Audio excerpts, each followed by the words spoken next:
We're making sure we're ready. Okay. What's your name, sir? My name is Chad Auer. Okay, Yep. thank you, Mr. R. How are we looking on the online? We're live? All right, good morning, everybody. We'll call this meeting to order. The first agenda item is the regulatory sandbox discussion, and we do have a bill draft about that. First, we'll hear from Mr. Auer from the governor's office. All right. Good morning, Yes, Mr. sir. Chairman, members of the committee. First off, wanted to relay hello from Chief Staff Perkins. His schedule didn't allow for him to be here today, and he elected to send me in his stead. So it's a pleasure to be here. I look forward to visiting with you on this. My name is Chad Auer, and I came on board with the governor's office earlier this summer to work specifically on regulatory reform initiatives, as well as Wyoming Stable Token. For those I haven't met before, I recently served you as a deputy superintendent of instruction over at the Department of Education. I live in Cheyenne, have been there for about 8 years with my family, and I'm a proud graduate of the University of Wyoming College of Law.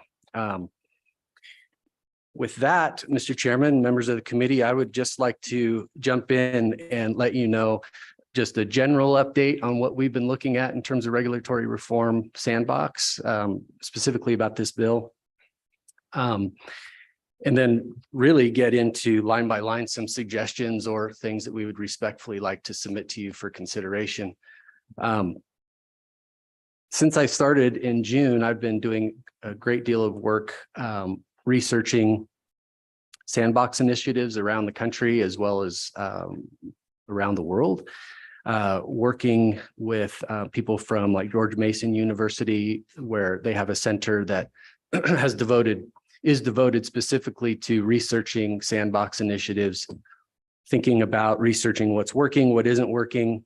And as I've mentioned before, my goal is to glean the best practices, learn from what others have been doing, add your Wyoming expertise to it, and ultimately create the best regulatory sandbox option around. So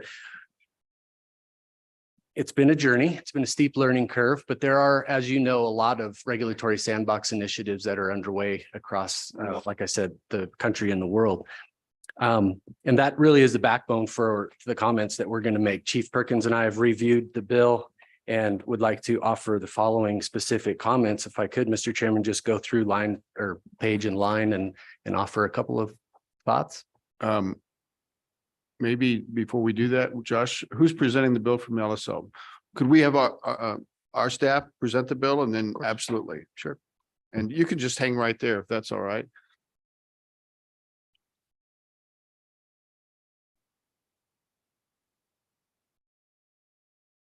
See, he's practiced this like for 3 weeks, so if we don't let him have his chance.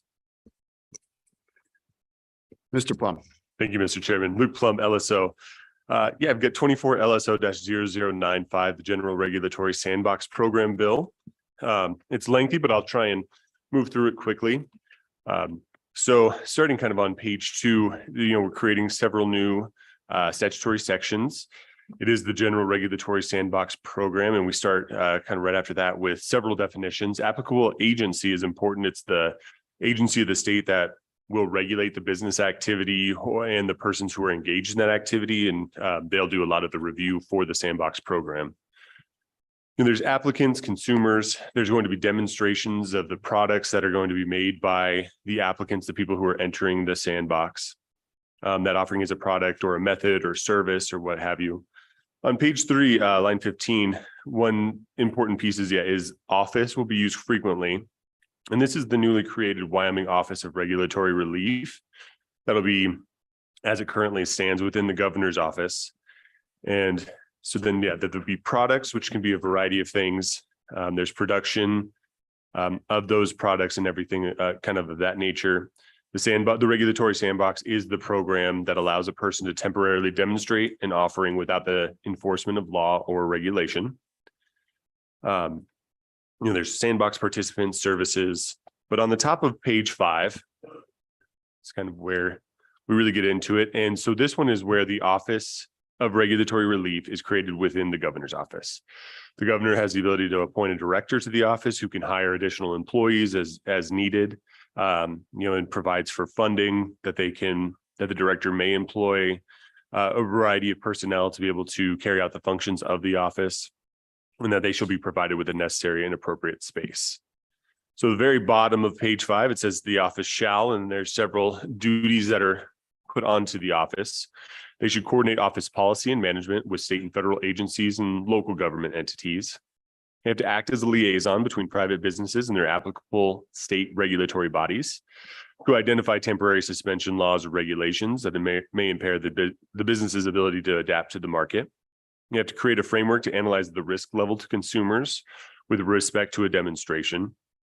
They need to formulate a proposal for potential reciprocity agreements between states that would then be submitted to the governor for consideration if they wanted to try and have some interstate agent cooperation to run a sandbox. They have to execute and enforce all rules promulgated by the governor and the office to administer this article. And then on the top of page 7, it says it's subsection B, it should be D.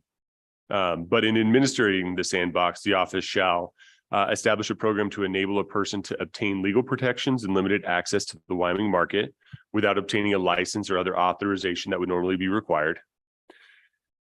They may enter into agreements with or adopt the best practices of the corresponding federal regulatory agencies or other states that are administering these programs. They may consult with Wyoming businesses about potential proposals for the sandbox, and they shall consult with each applicable agency that would be impacted by this program. And they should not approve any application to join the sandbox that would waive any law or regulation in violation of federal law, or that would otherwise jeopardize any national accreditation or other national standard. And so this is page 8, starting on line 7. This is where the program is really created and provides for the administration and application requirements. And so the program is created. An applicant can contact the office for information about the sandbox before they submit an application. But then they are required to fill out an application that will be prescribed by the office. And then there's quite a bit of information that they're required to include. They have to be able to say that the applicant is subject to the jurisdiction of the state. And they have to confirm that the applicant has a physical or virtual presence in the state, and that the demonstration will be developed and performed here, and that all required records, documents will be available. They have to provide relevant personal and contact information, disclose criminal convictions, and provide a description of the offering that's going to be demonstrated. And then there's several other requirements for that specific piece. They have to provide how the offering is subject to licensing or other legal prohibitions. They have to provide which laws or regulations that they hope to have waived or suspended if they were to participate in the sandbox, how that would benefit consumers, how it would be different from other offerings available in the state, what kind of risk would be for consumers who are going to use their products, and then how participating in the regulatory sandbox would enable them to have a successful demonstration of the offering. They have to provide a plan for how they're going to do their demonstration to show off their product, and they have to acknowledge that the applicant will be subject to all laws and regulations once they exit the sandbox.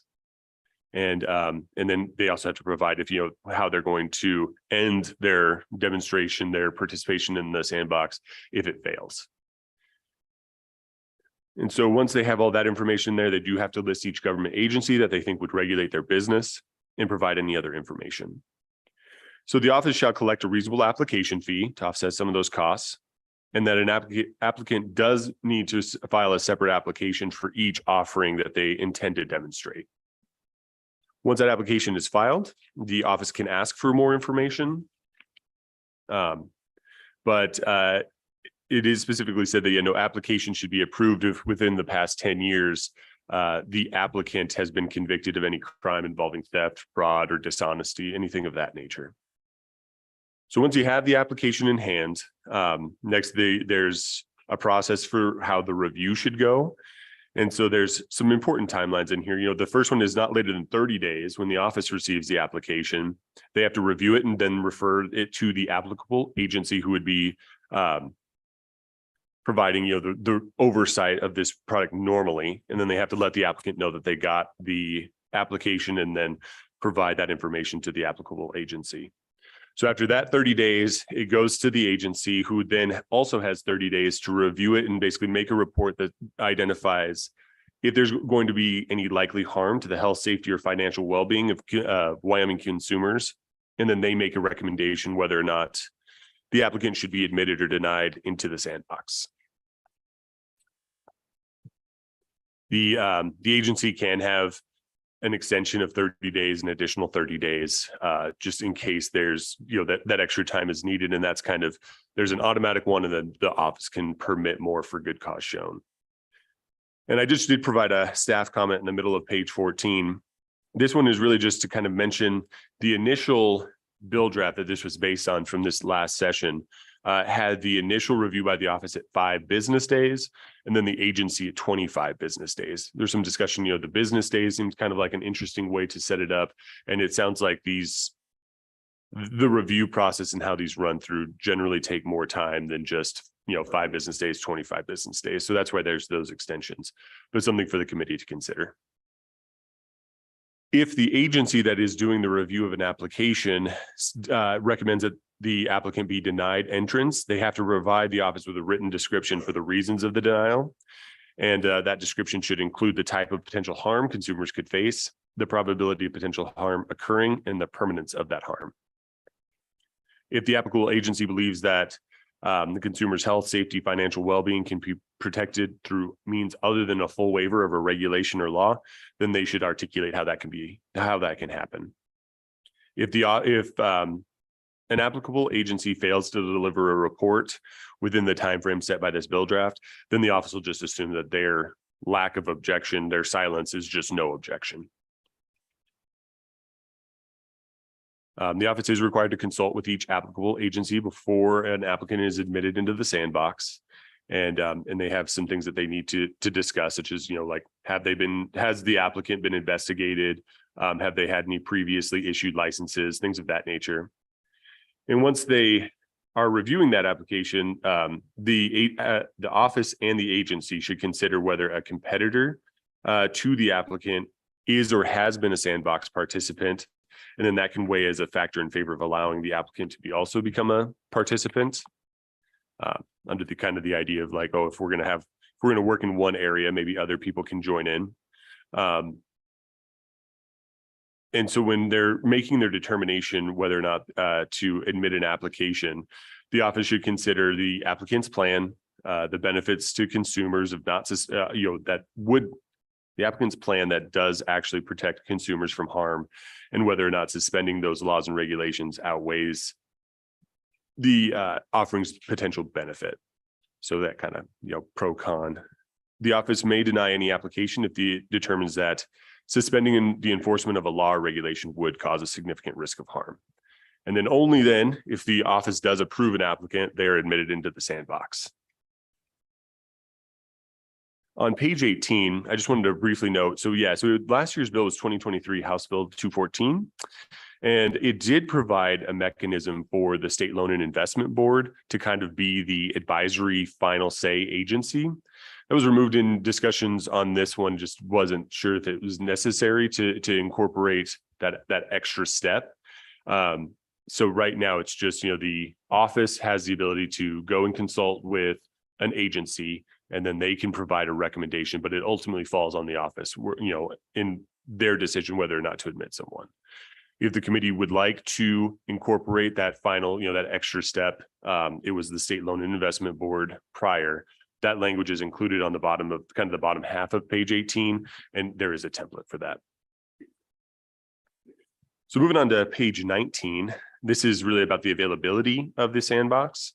Right now, this sandbox would not apply to any financial product or service or innovative medical digital assessment product or service. And so the committee, there's a staff comment that the committee may just want to decide whether or not to add other exclusions, but there's other current sandboxes for those programs. Subsection B on the bottom of page 19 just essentially says that if a government agency is going to, take action against a person who's conducting any kind of commercial activity, if it's a cease and desist or a citation. Once they do that, they also have to notify that person of the sandbox and or of the sandbox program and give them information to contact the office to see if they'd be interested in trying to request a suspension of the law that they're, that the agency determines that they have violated. On the top of page 20 is the scope of the sandbox. And so if an office approves the application, they have to provide the sandbox participant, a description in the report. They have to articulate which specific laws and regulations that the participant will not be subject to. And they'll provide that the participant has 12 months on the day, starting on the day that the application is approved to demonstrate their offering.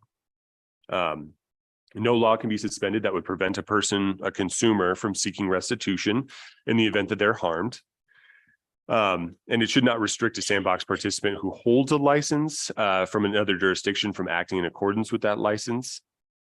And but that being said, a sandbox participant shall be deemed to possess an appropriate license or other authorization under state law in Wyoming for the purposes of federal law that would require licensure while they're participating in the sandbox. A sandbox participant shall not be subject to the enforcement of state laws or regulations that are identified by the office. So a prosecutor cannot file charges against them for violations, and a state agency can't take action against them.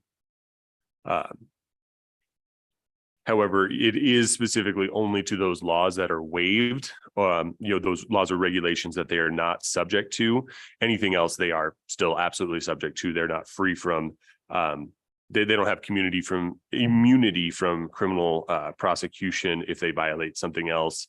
And it shouldn't be construed to exempt a participant from any law that is not specifically suspended. The office can end a participant's sandbox time in the sandbox at any time for any reason.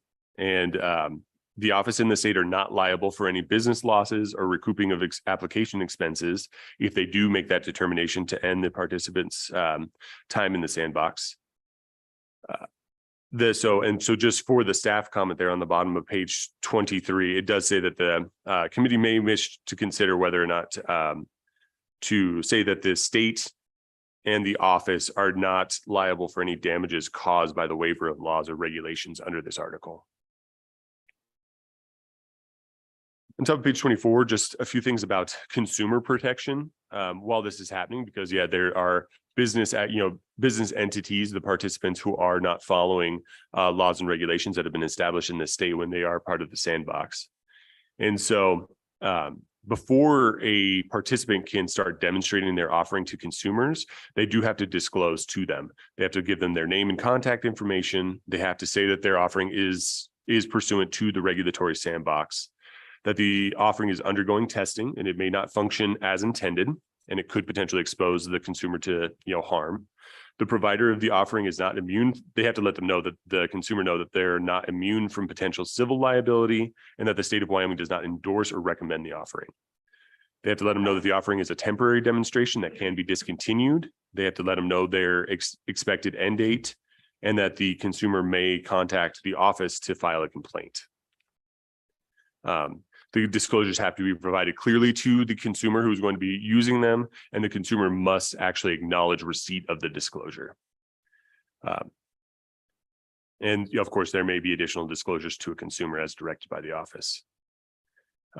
So getting back to this point, that the office is required to let the sandbox participants' competitors know when a law is suspended under this article, in case another company does want to try and take that chance to participate in the sandbox.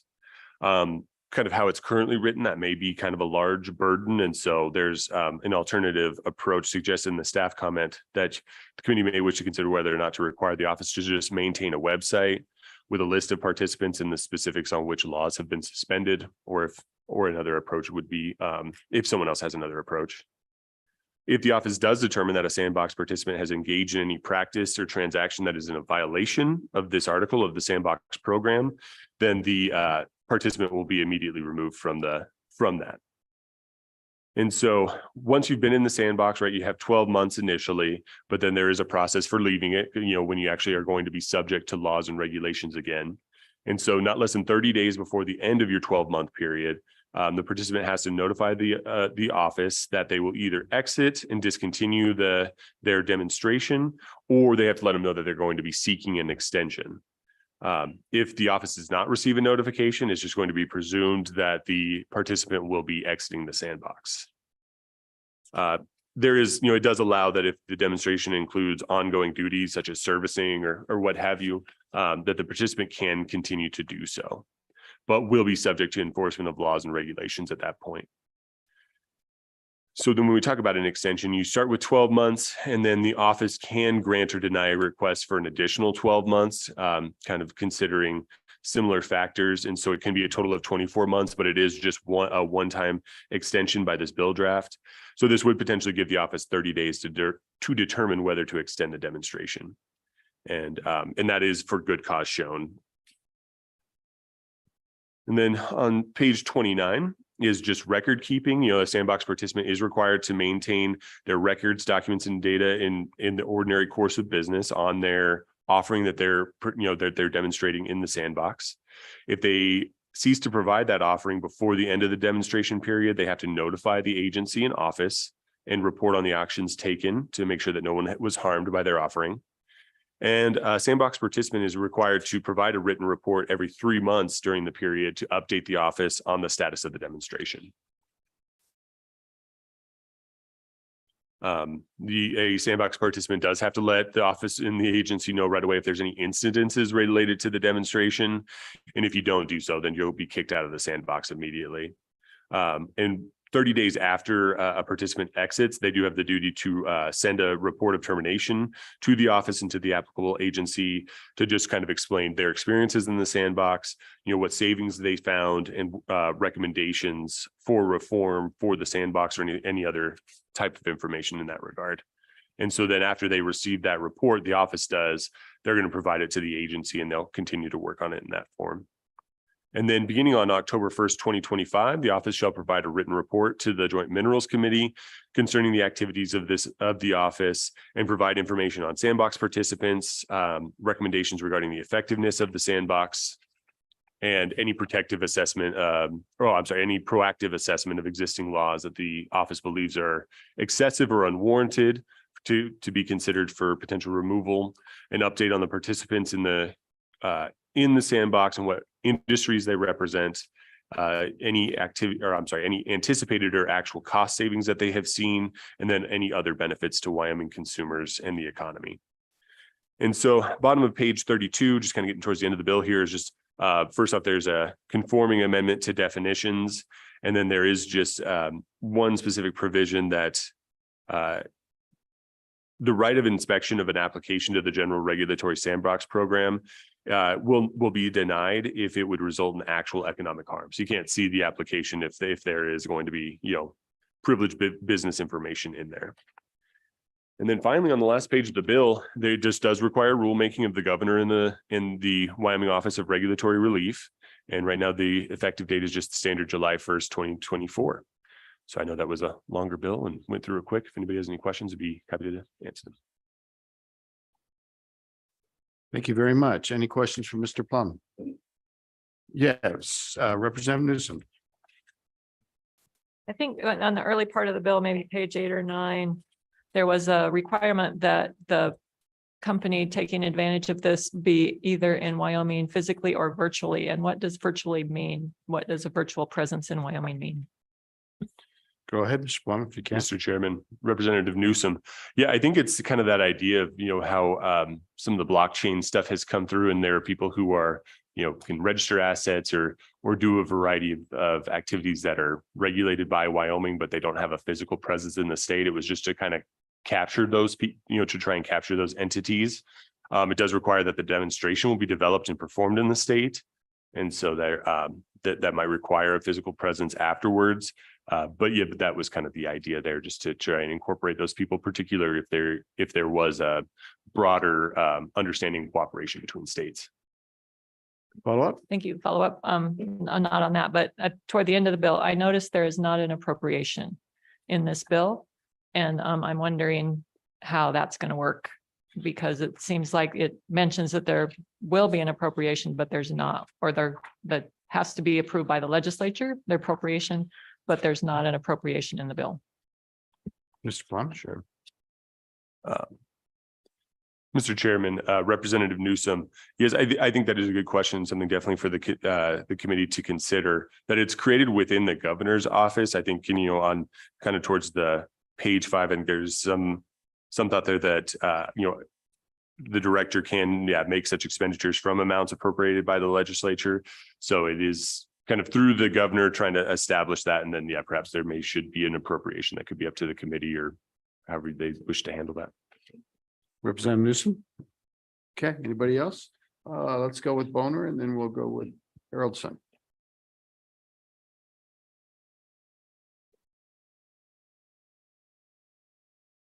Let's go with Haroldson. We'll try to get Boner working. Okay, Or Boner's got a mic now. there you go. There All you right, go. thank you. Thank you, Mr. Chairman. So I think one of the bigger decision points, this is a highlight on the staff comment on page 18, is who gets to decide. I mean, we're talking about suspending laws passed by the legislature, signed into law by the governor. Right now it says the office. So they get together and vote. How does that work? How do we imagine that? Should be an actual individual identified in the statute? Maybe it should be the governor. There's a reason why the original bill had the SLIB making that decision. So just wondering how, as it stands now, it says the office, which I find to be a little awkward because it doesn't even identify a single individual that'd be responsible. So how do you imagine that working practically with the language it is now? Mr. Plum. Mr. Chairman, Senator Boner. Yeah, I certainly, it was that idea that the officers are the one who are involved in this. And so they would have the best knowledge of, perhaps whether or not to admit entrance into the sandbox. I certainly think if they're an advisory board were to be included, that can make sense. That was in the past bill. And I think it really truly is just a policy decision. I think in terms of how it would actually happen, that would probably be left to the rule. I think for the governor, at least how the bill draft is now, is the office and the governor are given fairly broad range to promulgate rules to be able to administer this program. Good. Representative Haroldson. Thank you, Mr. Chairman. Mr. Plum, a couple questions, maybe it's directed to either. And I guess it kind of goes along with what has been asked, but we've got an office being built. Well, obviously that's going to be at least one seat, one desk, one computer, and one bottom. But we don't, I mean, it's kind of the shot in the dark. Well, we have an office. Well, what's that office going to look like? Is this going to be 25 positions that we're putting into this office? Do we have an idea the workload that this could potentially entail? Is it a long list of people that want to play in our sandbox? Or is this just figurative? That, I mean, obviously I'm all for lowering regulations. I think that's a great idea. But at the same time, I think what I'm seeing here is let's make more bureaucracy so that we can make less bureaucracy. And it's just not quite lining up in my brain right now. So could you talk about that office, what that office may look like, and then maybe what the level of participation that we can see in this? Do we have an idea? Or are we just kind of figuratively shooting in the dark right now? That's a great question, but Mr. Plum, you certainly can take a stab at it, but it might be best for the governor's office too. So Mr. Plum first. Mr. Chairman, Representative Haroldson, I was going to say, I think, I don't believe there's been a lot of participation in the other sandboxes in Wyoming, or if any. And but I know I believe, Mr. Auer has done more research in what some other states have done. Right now the office essentially says there's going to be a director and then staff as needed. I don't know if it would require a group of 25 people, but it would just kind of depend on what sort of interest there is, I think, in the sandbox. If it starts slow, if they need to add people, I think there's flexibility in the bill to do it that way. But it leaves it fairly open to rulemaking and those types of things. But I think the rest of it, probably Mr. Auer probably would have a better understanding and be able to answer that a little more fully. That's great. Let's hold for a second on Mr. Auer's response and get the questions from Mr. Plum first. Senator Scott.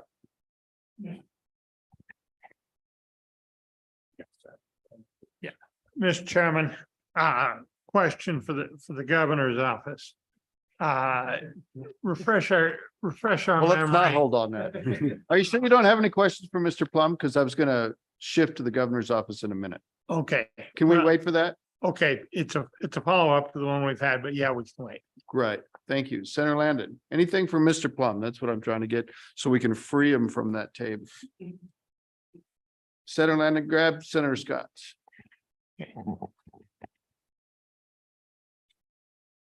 Mr. Chairman, thank you. There's so much in the bill. I hate to point to this, but on the bottom of page 5, Mr. Plum, I don't know that I've ever seen that kind of language included in a statute. Where, you know, the director is allowed to employ technical and clerical and then the language goes on in paragraph B to say the office shall be provided with stationery, and it doesn't include pens or anything, but I guess I've never seen that. Why is that language in there? If we create this office, I guess that would be an assumption that, yeah, we're going to have to put them somewhere, right?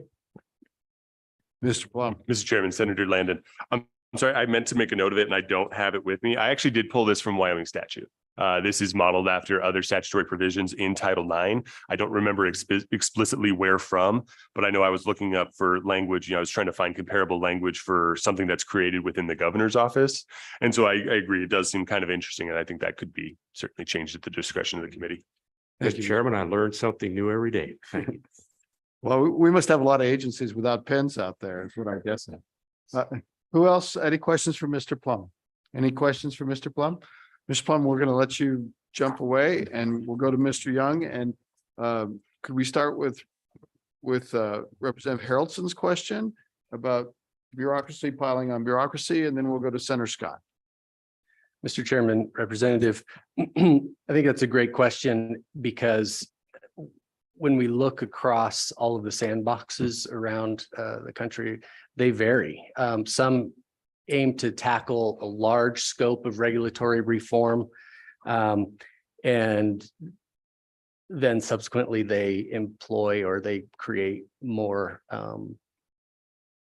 FTEs or positions and offices, et cetera. And then on the other side of the scale, look to Utah, where they report that they have had, I believe it was 2 assigned people, but 1 was adequate. Our conversations to date have been, we would want to start very lean with the idea that maybe 1 person working inside the governor's office. And I guess I would have to get back to you, do some research on an exact language for appropriation or suggestion. But again, the vision would be to start lean and see how it goes. It would be foolish to endeavor to have a large office with multiple people employed and only have a couple of participants, maybe 1 or 2 participants in the sandbox. That just, it's inefficient. So need 1 to start it, but we could certainly have that ongoing conversation if it looks like we're getting a lot of regional traction. That is another part of the bill. We talked about exploring building relationships with other states or jurisdictions that have similar sandboxes. And if we therefore get more participants in Wyoming, well, then it might be appropriate to report back to the Joint Minerals Committee and say, hey, well, looks like we might need to maybe bump this up, or maybe the other side is that we're not getting a whole lot of participation. We have a little bit of participation, so maybe we can readjust down in that appropriation. So those are our initial thoughts, that it would start small and then we would respond accordingly. Yes, absolutely. Thank you, Mr. Chairman. Sorry, I forgot your name. I didn't catch your name. Chad, Hour. Thank you, Mr. Hour. So can you give us, obviously, I know we've got like an insurance sandbox. If I remember right, I remember that in a session. I get a no. That was vetoed. So that sandbox died. Okay. So I'm sorry. The puns are deep on this one. We got to be careful. Okay. We have a medical sandbox. Okay. And fintech. Okay. So we've got 2 sandboxes in position. Can you give an example? Because obviously I know this is a broader sandbox. This is kind of more industrial and broader in its nature. Could you give an example of a sandbox type situation, like a business that would want to come into our state, figuratively just give an idea of what that would look like? Mr. R. Thank you, Mr. Chairman, Representative. The idea, well, let me tackle that question. Let me first say that in reference to the sandboxes, I was recently introduced as, Chad was hired by the governor to regulate sandboxes generally. So I thought it was funny. I appreciate that you did too. The scope of a general regulatory sandbox, meaning that it's general, really plays on this idea of innovation. So those innovators out there that may have an idea that fits into the sandbox, unfortunately, I can't really contemplate what those might be, just because that's the nature of we're trying to cultivate that innovation. But would refer again to Utah. Utah had a and I believe Chief Perkins maybe mentioned this before, but they had a participant that had an innovative app that was used to summons, maybe that's not the right word, but call people who were driving on a highway or something that experienced some sort of a emergency.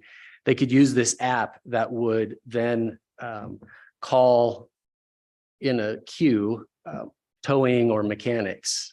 And it was an innovative thing. I can't exactly remember the regulatory relief that they needed to make this app available, but that was an example in Utah.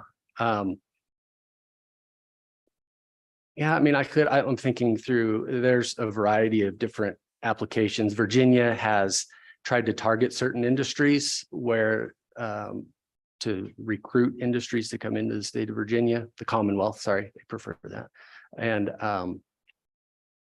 but I can't off the top of my head give you an exact company name or whatever, but just generally speaking, I would say that this is the way that I read what you folks are contemplating is you want to set the table and you're hoping that some people will come and participate and bring their innovative ideas. I guess if I could maybe end it with just this one comment, is that's the beauty of these sandboxes, is that we can't really contemplate or predict exactly how they're going to be used, but we're letting the free market, or we're letting actors out there, we're giving them an opportunity to come in and say, these are some barriers to market for our innovative idea. Thank you for the sandbox opportunity. This is what we endeavor to do. Does this fit? And of course, according to your prerogatives and what you put in this exact bill, we would say yes or no, hopefully yes. And if it makes sense for Wyoming and it makes sense for the goal of the bill, which is to encourage that innovation. And a caveat is to find regulations that maybe are antiquated, are indeed barriers to market that we need to reconsider. Thank you, sir. I was thinking that a very innovative app might be one that's on your phone that would allow you to change the speed limit. Senator Scott, Yeah. your microphone, Senator Scott. I can see Kelly telling me. Mr. Chairman, couple of questions. One of which very simple. This end of the table could not hear what the third regulatory sandbox was. We're aware of the health one, we're aware the insurance proposal got vetoed. Financial technology. Financial technology. Financial technology, Okay. FinTech from our co-chairman. Mr. Chairman, my question for the governor's office is, my understand, and I'm familiar with the health one particularly because it came through Committee 10 when I was chairing that committee. My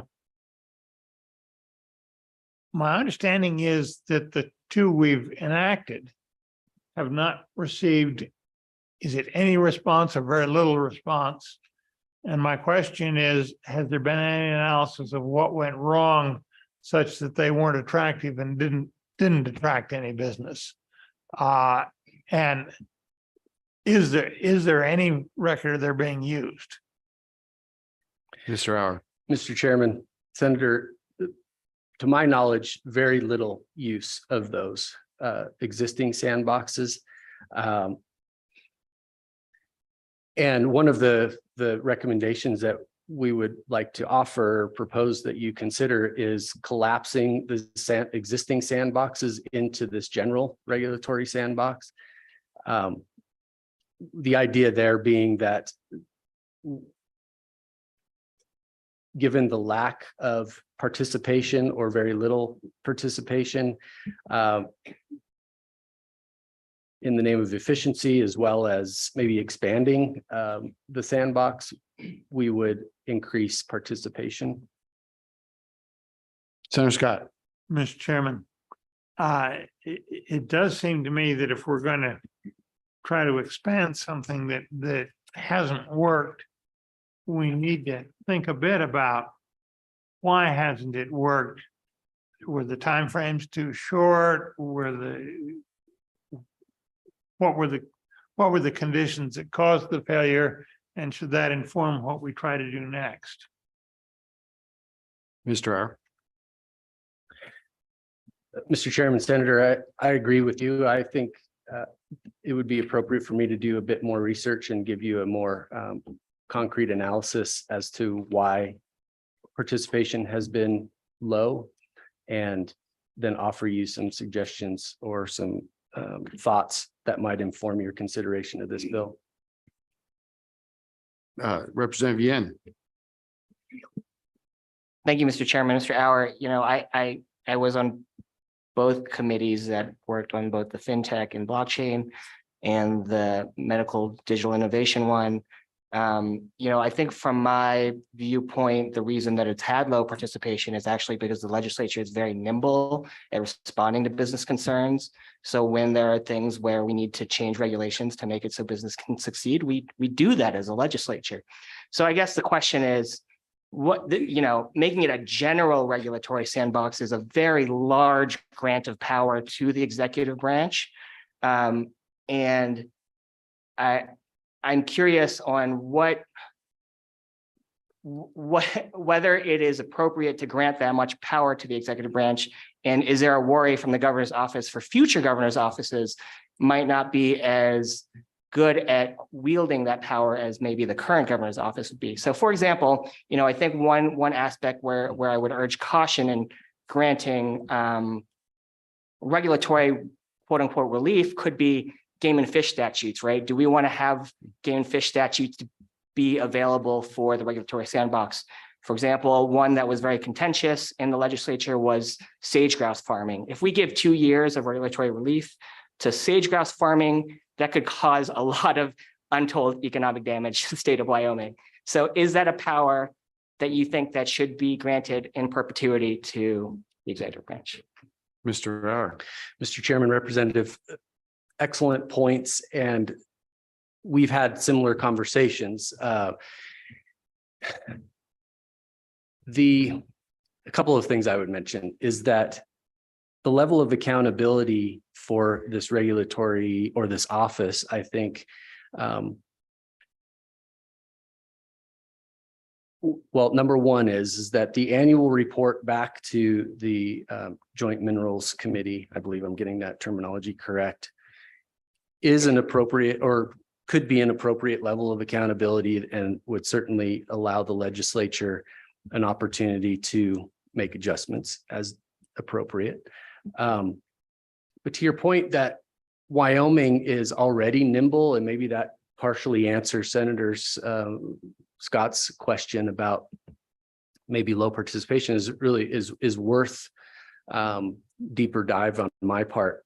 And it all plays into this thing of, into your bigger question, in my view, of one of the key roles that these Office of Regulatory Relief roles that they play is finding those statutes or those rules, regulations that are, like I was mentioning before, barriers to market.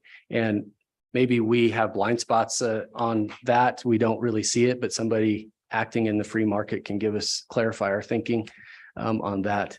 So very directly to your question, would defer to your prerogative on whether that's too much power.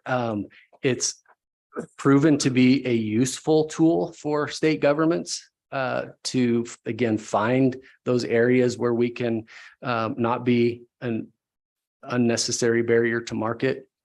But it is, as has also been mentioned, we are venturing into a bit of an unknown to find out, who would participate and why, and is that appropriate or not? And then that answer to that question could vary greatly with not just the governor, but people who sit in this room or in the chambers respectively down in Cheyenne. Maybe that's a non-answer for you, but I feel like it's a juggling match or a juggling puzzle to figure out where best to do it. The bottom line, I guess I would offer is that it's based on my research and looking around other jurisdictions. It's been very helpful wherever it rests, the power rests. It's been a very helpful tool for state governments to get that goal of improving innovation and finding regulations that are unintentional barriers to market. Thank you, Mr. Hour. So looking at the committee, I'm just, I see you do have more questions. I don't want to get too far behind today, so Mr. Hour had some proposed amendments. So why don't we take a couple more committee questions, then let's listen to Mr. Hour about the proposed amendments, open it up to public comment, and just try to keep plugging through. So let's do with Representative Wiley first, and then we'll go to Senator Scott. Thank you, Mr. Chairman. I'll try to be quick. Mr. Hour, would we've talked about these other regulatory sandboxes. Would this sandbox in particular be better suited to our legacy industries? And then just something kind of off the top of my head, say clean coal technology or something to that matter? Mr. Hour. Mr. Chairman, Representative, yes. Well, that's a good Thank you. answer. Senator Scott. Mr. Chairman, following up in the game and fish area, we did have some success with the sage grouse, and I think the jury's still out on what may eventually come of that. There've been some other controversial areas of regulation in the game and fish in particular. We've got a prohibition against game farming, general game farming, the way say a number of our neighboring states do. And some of us think our action was very appropriate in that area. Is that the kind of regulation that could be done? Bypassed with one of these things? And same kind of question, we have restrictions on ability to sell game licenses, and there's some outfitters that would like to see some of those lifted in return for higher fees perhaps. Is that the kind of thing that this kind of a sandbox could get into? Mr. Hour. Mr. How you Chairman. feeling today? Is this your first time? I guess you've been first time before this committee. Yeah, it is first for the most part. Yeah. Yeah, go ahead. You're doing great. I've made a career out of being doing things for the first time and getting bucked off and getting right back on, right? So, Mr. Chairman, You're doing great. Senator, I think if I could make the following comment is that sandboxes in general, these regulatory sandboxes, do start to tug at the reality or the possibility that certain laws or regulations that we like might get challenged. So that's sort of bad news, I guess, maybe to say is that, yes, there is the vulnerability, I guess, but I would counter that by mentioning that approval for participation in a sandbox is not necessarily, there's a long process that needs to go on. And it would not be, to use an example mentioned earlier, an app that adjusts the speed limit to a person's liking would not likely make its way into the sandbox. My apologies, Such a good Mr. idea. Chairman. But it is fair to say that those kinds of conversations will come up. And so while I can say today, I doubt that people are going to be approved to do an end run around particular game and fish or game farming, somebody might apply. We might have that conversation, but I don't believe that they would be approved. Okay, Representative Newsom, and then after this question, I'd like to have the gentleman tell us the changes to the bill. So Thank you, Mr. Rep- Chairman. I go ahead. appreciate that. So do you have an example of a state that's wildly successful at sandboxes? And the second part, just to save a little bit of time, do you believe that it may be a marketing issue of why these sandboxes have not been used, that we don't get the word out very well? Mr. Hour. Mr. Chairman, Representative, a state, this might be a little controversial for me to say this, but British Columbia province, they have a very successful and very interesting case study on regulatory reform generally, and then their use of regulatory relief. In terms of marketing, yes, I think that marketing is an important part of this, the success of these sandboxes, and then I would hook on to that the value of what Chief Perkins mentioned, a regional look at this. If we can not only advocate for our Wyoming general regulatory sandbox, invite innovation with appropriate guardrails, we can also have that same conversation and cultivate that same marketing or message on a regional basis. I think it amplifies Wyoming's potential, the benefit to Wyoming, I should say. Thank you very much. So committee, with your pleasure, I'm going to ask him to go ahead and tell us about the changes he would propose to the bill. Mr. Hour. Mr. Chairman, thank you. Just a couple of items that for your consideration. One was on page 6, line 18. Replacing the word similar with existing sandbox environments. And this is getting to the reciprocity agreements that, if you will, like a mountain states sandbox or Wyoming's general regulatory sandbox, being able to work collaboratively with other jurisdictions, just having that be as wide as possible. And maybe, similar versus existing sandbox environments may be a small or maybe inconsequential thing, but we did want to mention that, or just bring that to your attention as you're going forward and considering this. Okay. Yes.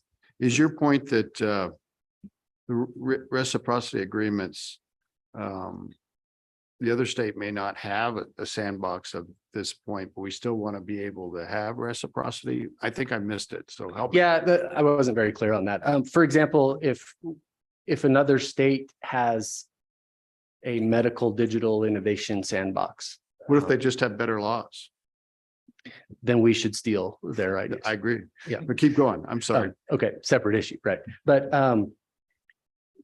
we would want to say that, well, I guess maybe that's not the right way to say it. We just want to make sure that it's as wide of a participation as possible. Gotcha. So however we get there, maybe that suggestion of the word changes isn't exactly that, but submit to you that having wide participation is best. Fair enough. Our Keep view. going. Okay.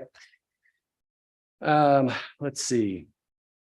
Oh, wanted to submit to you on page 9, line 3, there was a mention there that says the demonstration will be developed and performed in the state. And we would suggest possibly using the word or instead of and, meaning that what if an innovative technology or product is developed in another jurisdiction, but would be very beneficial to Wyoming? Maybe we could say or. That way Wyoming gets to take advantage of that without precluding that party or that firm from having to actually locate here. Just something for consideration. Is staff writing these down, or is somebody on the committee? Or could you provide a written list? I will do that. Okay, keep going. The timelines, generally speaking, thought, we've consulted with agency directors and had conversations with other jurisdictions about they seem great. It seemed very workable. Let's see, talked about a lot of these things already. On page 26, wanted to support the idea of a public website that would be would list participants, and that would be sufficient means of communicating. That was under the idea of the notification to competitors. And Mr. Chairman, members of the committee, we have already discussed all my other bits in here. So I will submit, though, in writing a more specific line. Okay, we might be able to do some of them today, so we're hopeful that we can move Oh, this forward. okay, well, this, Yeah, might need your help on that. Any questions at this point? I have a small one, I think. Often the word consumer is used, and whether the impacts of the regulatory sandbox hurts consumers or helps consumers. It's an interesting choice of words. I don't know if we want to use citizens instead of consumers, but consumers seems to be tied into more commercial sense, and it's a little wider than that. Citizens may not be the right word because technically they may not be actual citizens, but is there a better word? And has anybody thought about that?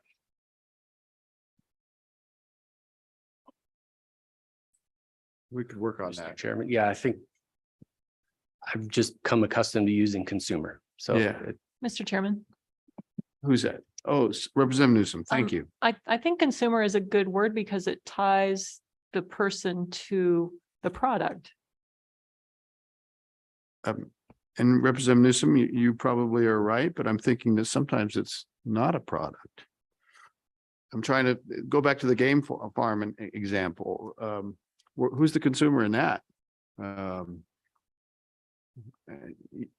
The citizens might be impacted by the game farms, But- and it's hypothetical, but back to you, Representative Newsom. So I think that you could say in the game farm example that the citizens of Wyoming are the consumer.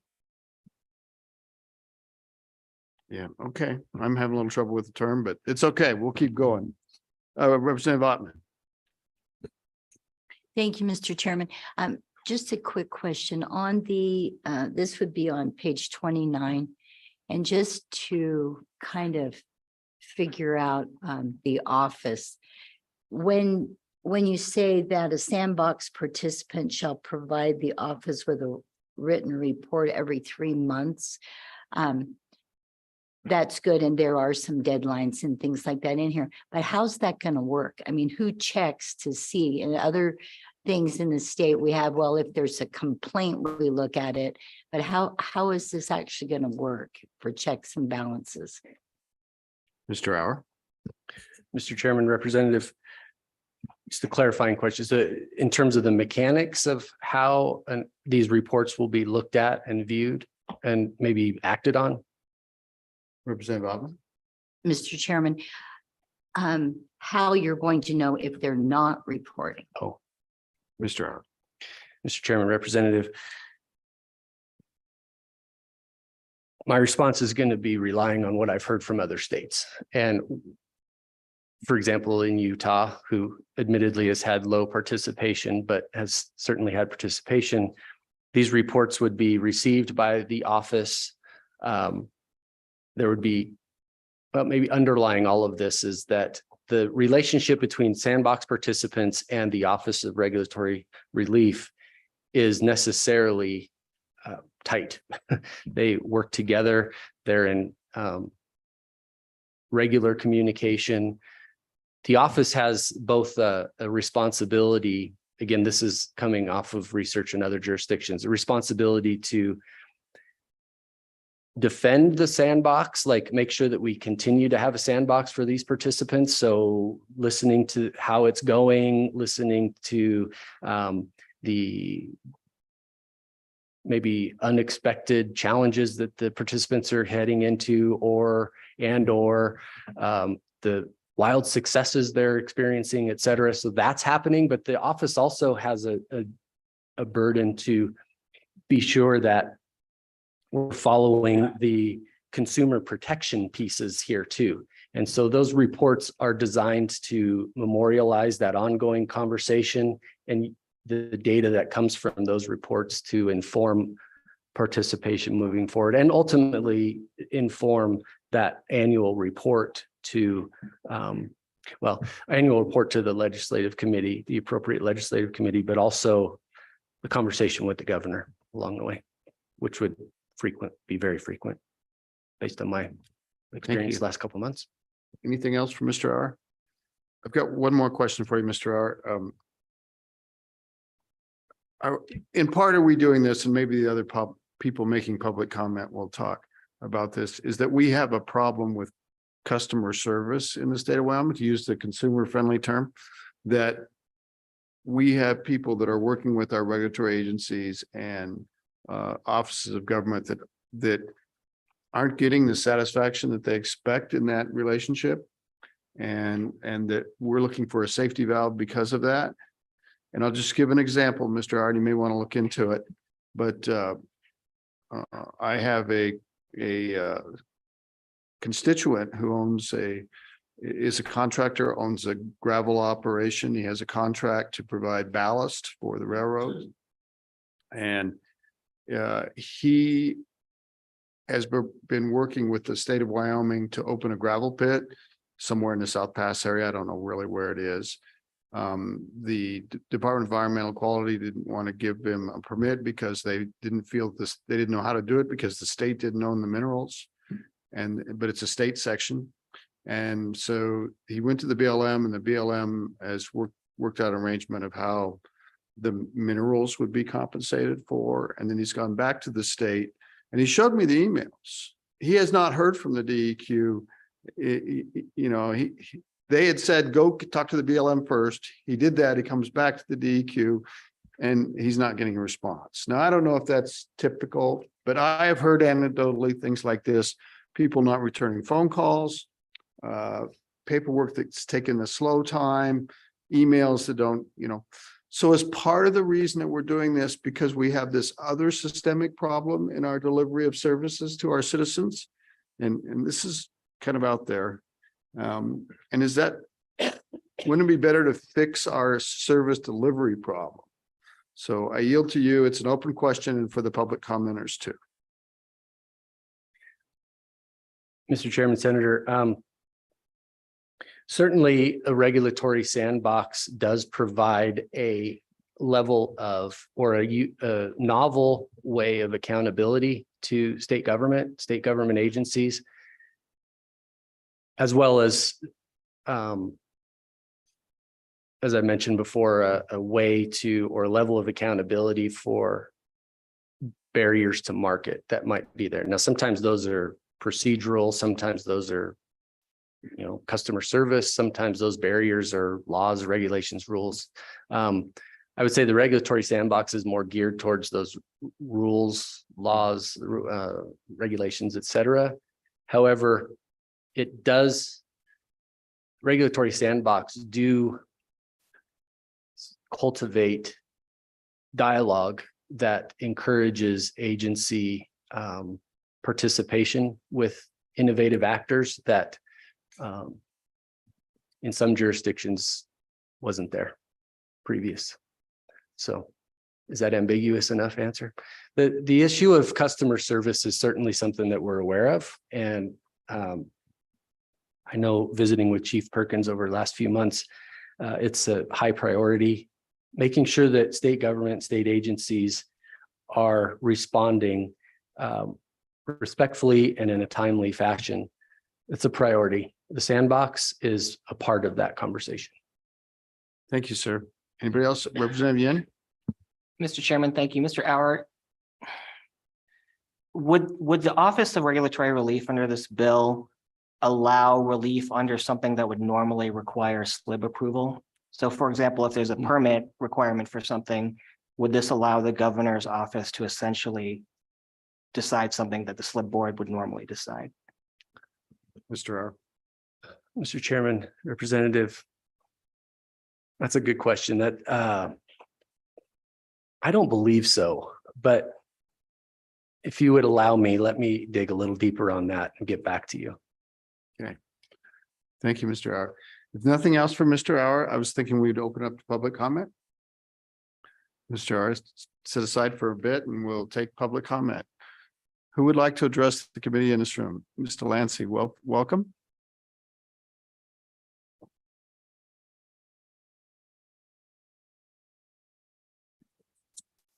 Good morning, Mr. Chairman, members of the committee. My name is Cindy Delancey. Thank you so much for the opportunity to comment on the proposed legislation before you. I just wanted to start out with there's so much to talk about here that I'll try to keep my comments brief, but I have the privilege of serving on the Regulatory Reform Committee. Now, I want to be clear, I'm not here speaking on behalf of that committee. Our chairman, our Senator Grew, as well as Representative Nicholas, but I just thought some of the conversations that you all have engaged in, I could maybe shed a little light on some of the conversations of that committee and some of the things that we're looking at and working on. Thank you, Mr. Chairman. This is such an important topic to the business community. As Representative Yin has identified, we are so grateful for the responsive nature of the legislature when it comes to business items. However, this is just another tool in the toolbox to carefully widen the lane for businesses to operate, to continue to keep Wyoming competitive and forward-looking and leaning into the future. We heard yesterday from Secretary Gray about how Wyoming, I believe he said, is ranked the third best place to do business. And this, again, is just another step towards that process of keeping us out in front, and kind of builds very nicely with the work that this body has done related to stable token, chancery courts, trust and estate reform, blockchain, like this all packages very, very nicely as far as the establishment of a regulatory sandbox. So just jumping right in, I think Mr. Auer did a nice job as far as going over the procedure. The procedure here is a carefully crafted balance to ensure some of the concerns that have been raised by the committee members are carefully vetted and identified. This is really a push and pull within the executive branch, in the sense that the business person comes forward, has an idea that fits within the confines of the sandbox. The idea is fully vetted by the agency. The pros and the cons are basically outlined as far as the impact on the citizens, i.e. consumers. And then it'd be up to the office and the director, the way the statute's currently written, to decide if you're past that first hurdle. So again, that balancing creates that conversation as far as, is this a good idea or not? And also, having that balance to Representative Ottman's question about what happens if the actor, the business, is not following their statutory obligation. There's a very clear escape clause, meaning you don't follow the rules, you're kicked out of the sandbox. So, I don't think it would be too hard for a director to ensure that reports are coming in as far as the statute provides, to ensure that that they are indeed following the rules of the statutes as well as any rules developed. So this is a privilege for the business community to be able to do. And I assure you, the people that would be interested in utilizing this tool in our suite of business offerings would make sure that they're very proficient in the rules of the road and how to conduct themselves accordingly, just as they are with some of the other offerings, as I mentioned, that we have for the business community. We're really needing this tool as an opportunity to grow, and knowing that states around us are doing this. And there was a question, I believe it came from Representative Haraldson, as far as a specific example of an item that might be applicable to this. I did a little checking around, and this might sound kind of funny, but bees and bee farming has become a very lucrative industry in the agricultural community. And if you look to the definitions outlined of offering, product, and production on pages 3 and 4, mobile bee farming would look would be very attractive as something that we could be looking at to again enhance our third largest industry in the state by promoting bee farming and bee production. It's my understanding that bee farming has to be isolated in one location right now. So this would be again just a temporary nature being applicable to just give it a try, not let's fling the door open, do it forever. This is just a very narrow lane of travel for the state as well as the entrepreneur, as articulated on page 4, line 14, that allows a person to temporarily demonstrate an offering. So, this is a very, very short window of time to see, does this work? Again, what are the pros and cons? Are people being impacted? Is this something good for our state? If so, the conversation continues. If not, I wanted to come back to some of the discussion about the cost of standing this up. I know that we did not hear of a specific appropriation related to the build out of this program, but I would remind you that the statute as proposed does have a fee component. That fee component from business would be, those dollars would be used to offset the cost of the staff and some of the expenses related to the operation and stand up of the office. And obviously fees are rationally related to the costs of implementation as far as, maybe that fee increases or decreases depending on the use of the office and if there's a growth or non-growth. So I just wanted to flag that to address the question. I believe too, it was from this side of the table maybe it was Senator Boner, as far as we're looking at 25 people, 2 people, 5 people, but having that kind of built in, knowing that there is a fee structure component to offset the costs. As far as Senator Scott's question on, how do we know what is it worked or why hasn't it worked? We don't really know until we try. And that's really where we're at a time that the speed of business is moving so rapidly that this really creates an infrastructure for the jobs and the products and offerings of the future to allow Wyoming to stay, maybe we'll move to that #1 space one day because of the work of the legislature on setting up an environment that's conducive and very attractive to our business community. Representative Wiley really nailed something in his very brief comment as far as the benefit to our legacy industries. Clean coal technology, our oil and gas friends are always looking for ways to be the best environmental stewards they can, and technology plays a large part of that. And we're seeing, carbon capture and sequestration. And again, just having this moment of time to just give somebody, if it makes sense, not just a blanket yes, like you have to convince the agencies, and that ultimately the gatekeeper, which is really what this office would serve as in my reading of the proposed legislation, to be able to say, is this something worthy of a try? And that really goes again to Representative Yin's comment as far as, how does this work with the agencies, and does this become a workaround? My answer to that is no, because the agencies are really the backstop in the sense where the agencies, it's their duty to flush out the pros and cons, and is this good or bad, and is it worth a try or not? So, and as far as to Representative Newsom's comment about why don't we know, and Senator Scott was on the same thing as far as how come this isn't being more utilized. Marketing is the answer, in my opinion.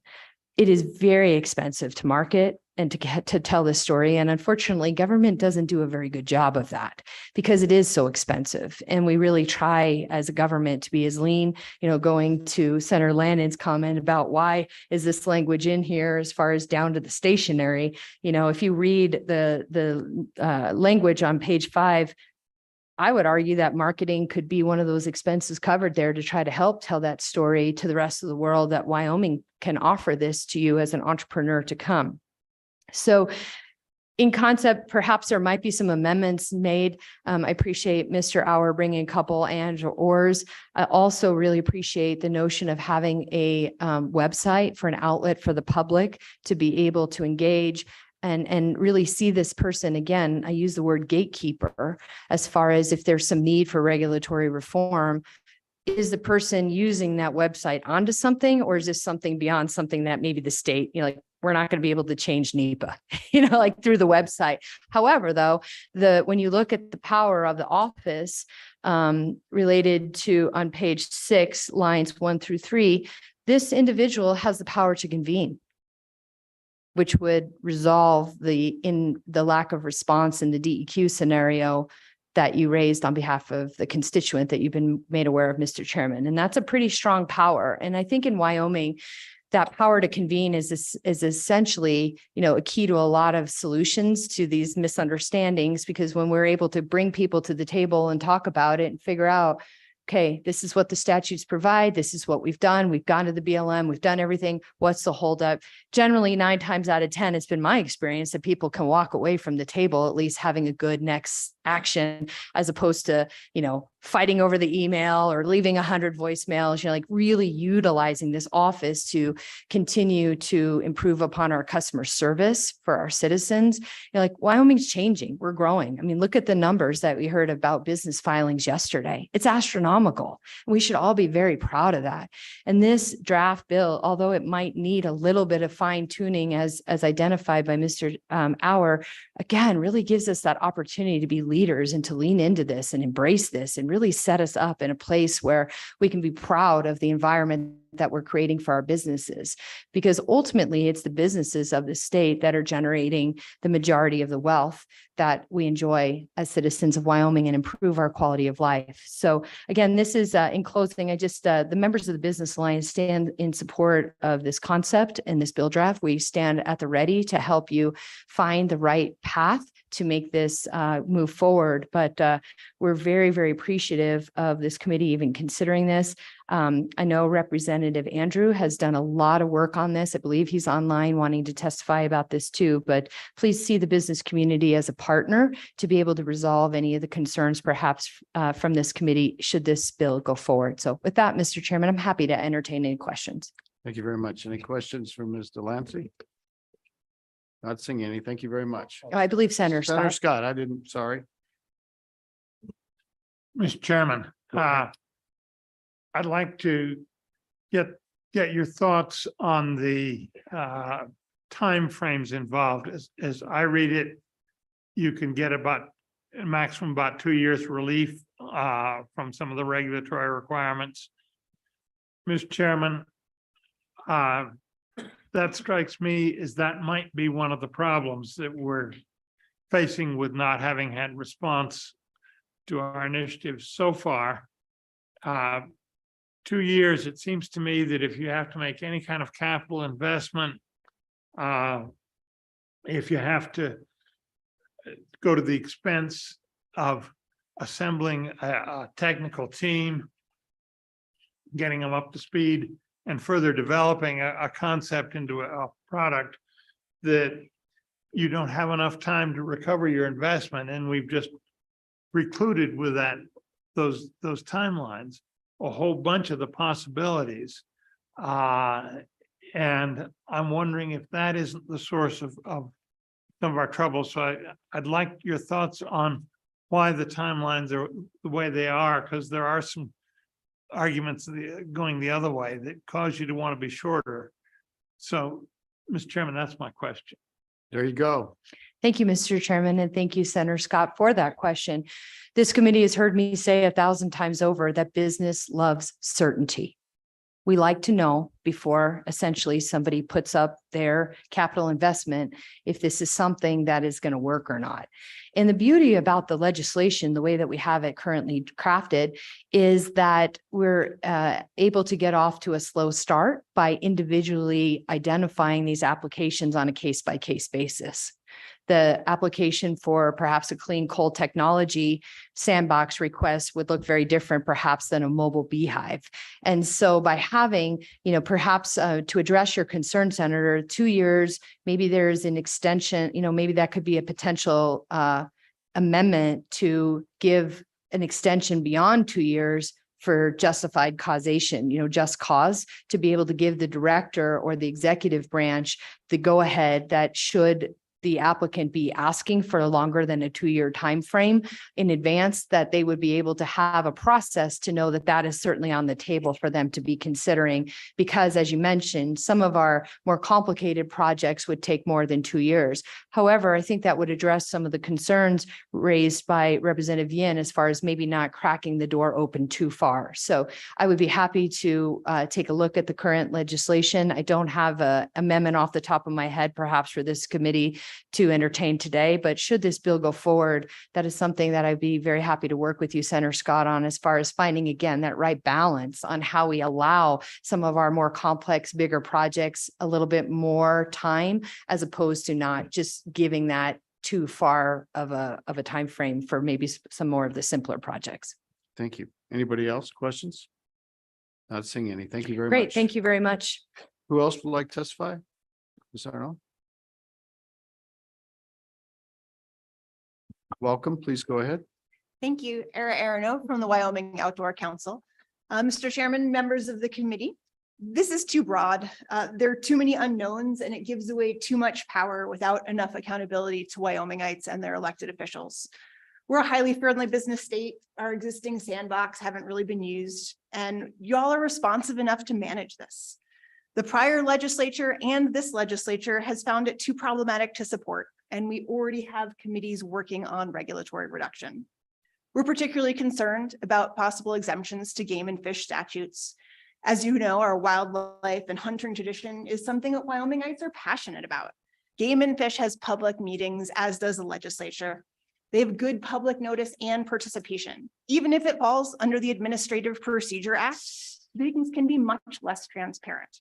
Will this process involve the public, or will it be seen as being done behind closed doors and lack transparency and accountability to its citizens? A public website listing the participants is not enough information for the public. It was intended for competitors who already have insider knowledge about, and it would be done late in the process. We oppose this bill. If you deem it important to move forward, we would ask that you wait to get well-researched answers to the questions that you've asked today.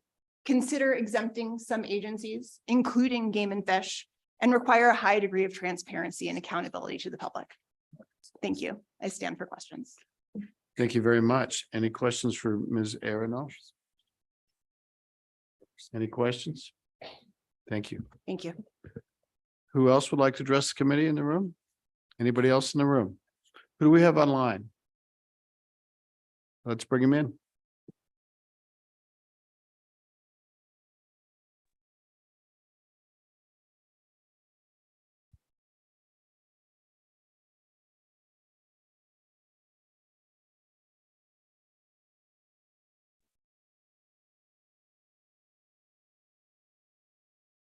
Hello, Representative. Welcome. Good morning, Mr. Chairman, members of the committee. Thank you for taking time to work on this subject. I want to thank the committee and the governor's office for putting a lot of work in this. This is probably the third session I've that this bill will have seen activity in the legislature. And I just want to correct that it was never specifically rejected. It was actually passed resoundingly by both Minerals and Judiciary Committee in different sessions, and unfortunately died for lack of time. But it's refreshing to see it presented so clearly and thoroughly by the LSO. I know how daunting of a task it can be to present a 34-page bill. A couple things I wanted to address, and one of them was specifically the example from Utah that the governor's office brought up. And I have a little more background on this because it is probably one of the prime examples of something that a general sandbox is aiming to achieve. So what happens in Utah is when a car gets abandoned on the side of the road, or for whatever reason, the police need to dispatch someone to pick it up. There's a whole system, Wyoming has it to where there's a rotation of towing companies that get called to do the job, so they're not favoring one over the other. The regulation there was extremely prescriptive that they had to do this by telephone. And the company that came up with a way to improve this, I mean, it more or less was not that innovative. It was just prohibited. They wanted to do it based on an app. So people could get these notifications that they needed to come to a car by an app-based system. And that's what I think is really important to think about when thinking about a general regulatory sandbox program. I think it can be, I think we get too far in the weeds when thinking of really big, crazy examples. None of that stuff is going to make it through all of the standards that this lays out, because we're giving say to the people tasked with regulating anything that may come up. A sandbox is for the small examples that are generally overlooked, unintended consequences of legislation that everyone would look at and just go, yeah, I mean, obviously that's not even the intent of the regulation. It's just something that was caught up and overlooked, and now something innovative has come out, and it's preventing a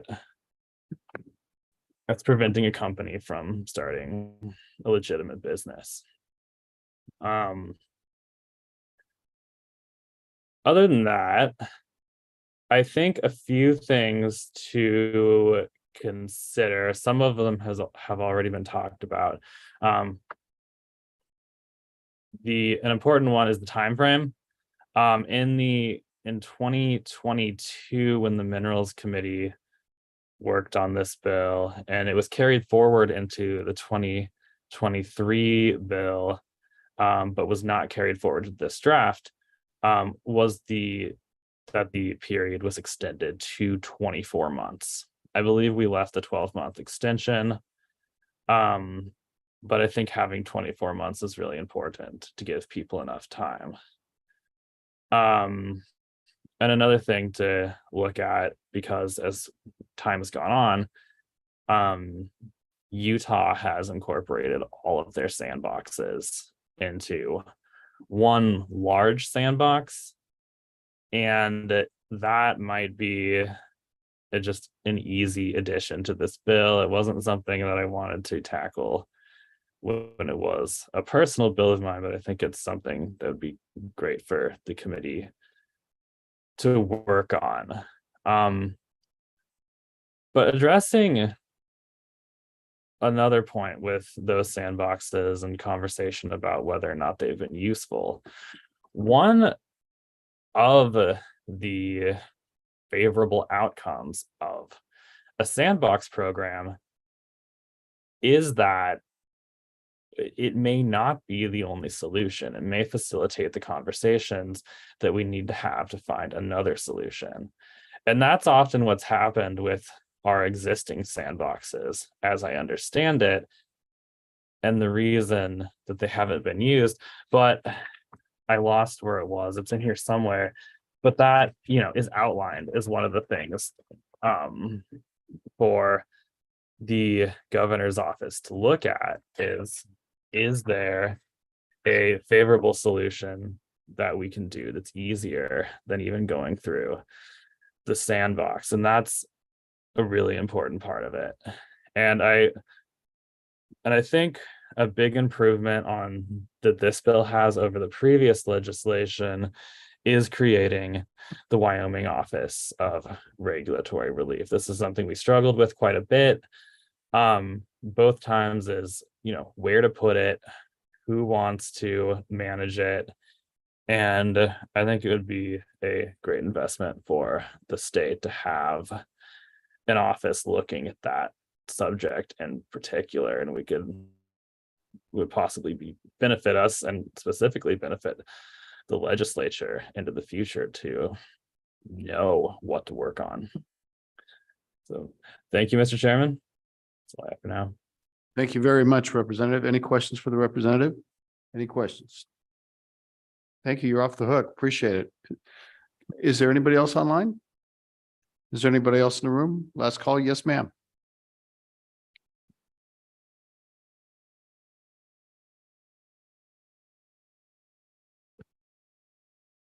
Good morning, everyone. I'm Gigi Lehman. I am from Commerce County. Mr. Chairman. So as I read this and listen to everything, it really begs one to wonder why we would even entertain this. First of all, our governor has actually put a warning out to everyone since it's going to be a budget session to be careful of budget. So this would actually add to that. And then with regards to that, furthermore, our U.S. Constitution in our state, we also want to remember that there is separation of powers. And this seems to me that the executive branch is usurping your power, coming into your playbox or sandbox, if you want to say, and then taking over and circumventing the legislative body to suspend rules, regulations, statutes, everything that you people put together so that we can be business friendly. I did not know that Wyoming was not business friendly. From what last time I knew, we do everything and anything we want because our agencies actually, they do that. They do unwritten policies and procedures. And even the 5 elected have done that. And so the fact of the matter is, I really don't see the purpose of this because Wyoming kind of already does that without even having another agency to have it a load of money going into having other people working for them and doing this and that and the other. And to your point, Mr. Chairman, we need to fix what's already there to have better customer service with the regulatory agency.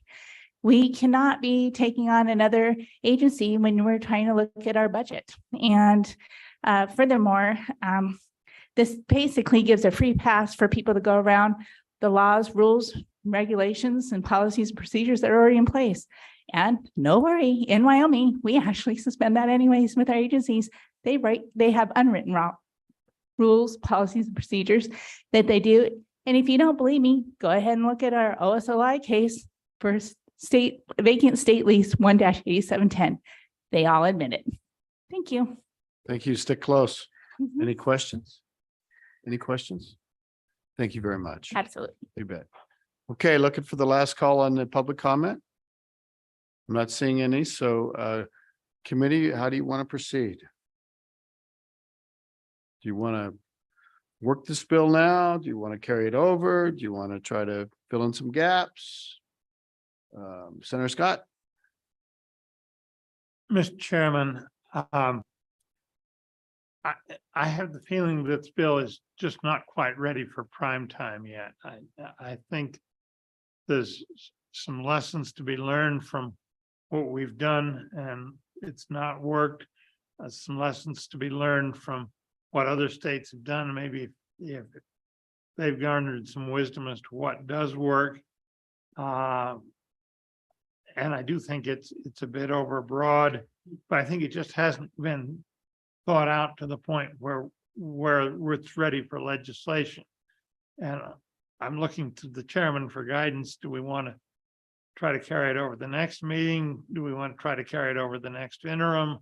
How do we want to proceed on this? Because I don't think it's ready yet.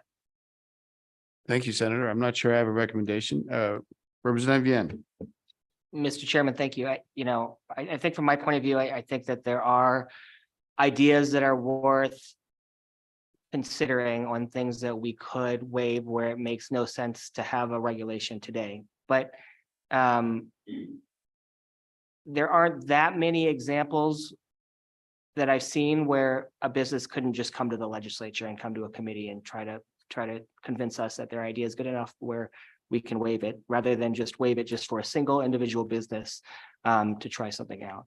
So I think a general regulatory sandbox is, I agree with Senator Scott, is too broad. If there were things where businesses came to us and said, I think it's worth trying out within this title like we do for the insurance, sorry, not the insurance sandbox, like we do for the medical digital innovation and like we do for the fintech sandbox, that would be appropriate. And I would even be fine with drafting another insurance sandbox bills because I think that there were good ideas that were brought forth to us by businesses of what they could do within an insurance sandbox. But having one where it could waive almost anything, I'm not sure that's appropriate.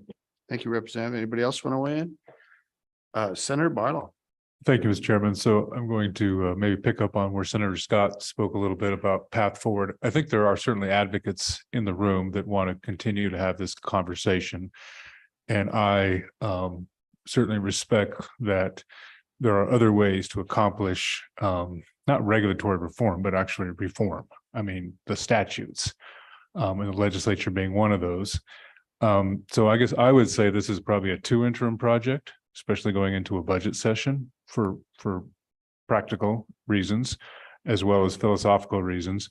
And what I guess I would suggest is we maybe, if there's some volunteers that want to continue to work on this issue from the committee, work with some advocates in the community, have an update at the next meeting, and that it be a priority for the next interim and go into a general session with hopefully a very solid product that may actually be more in line with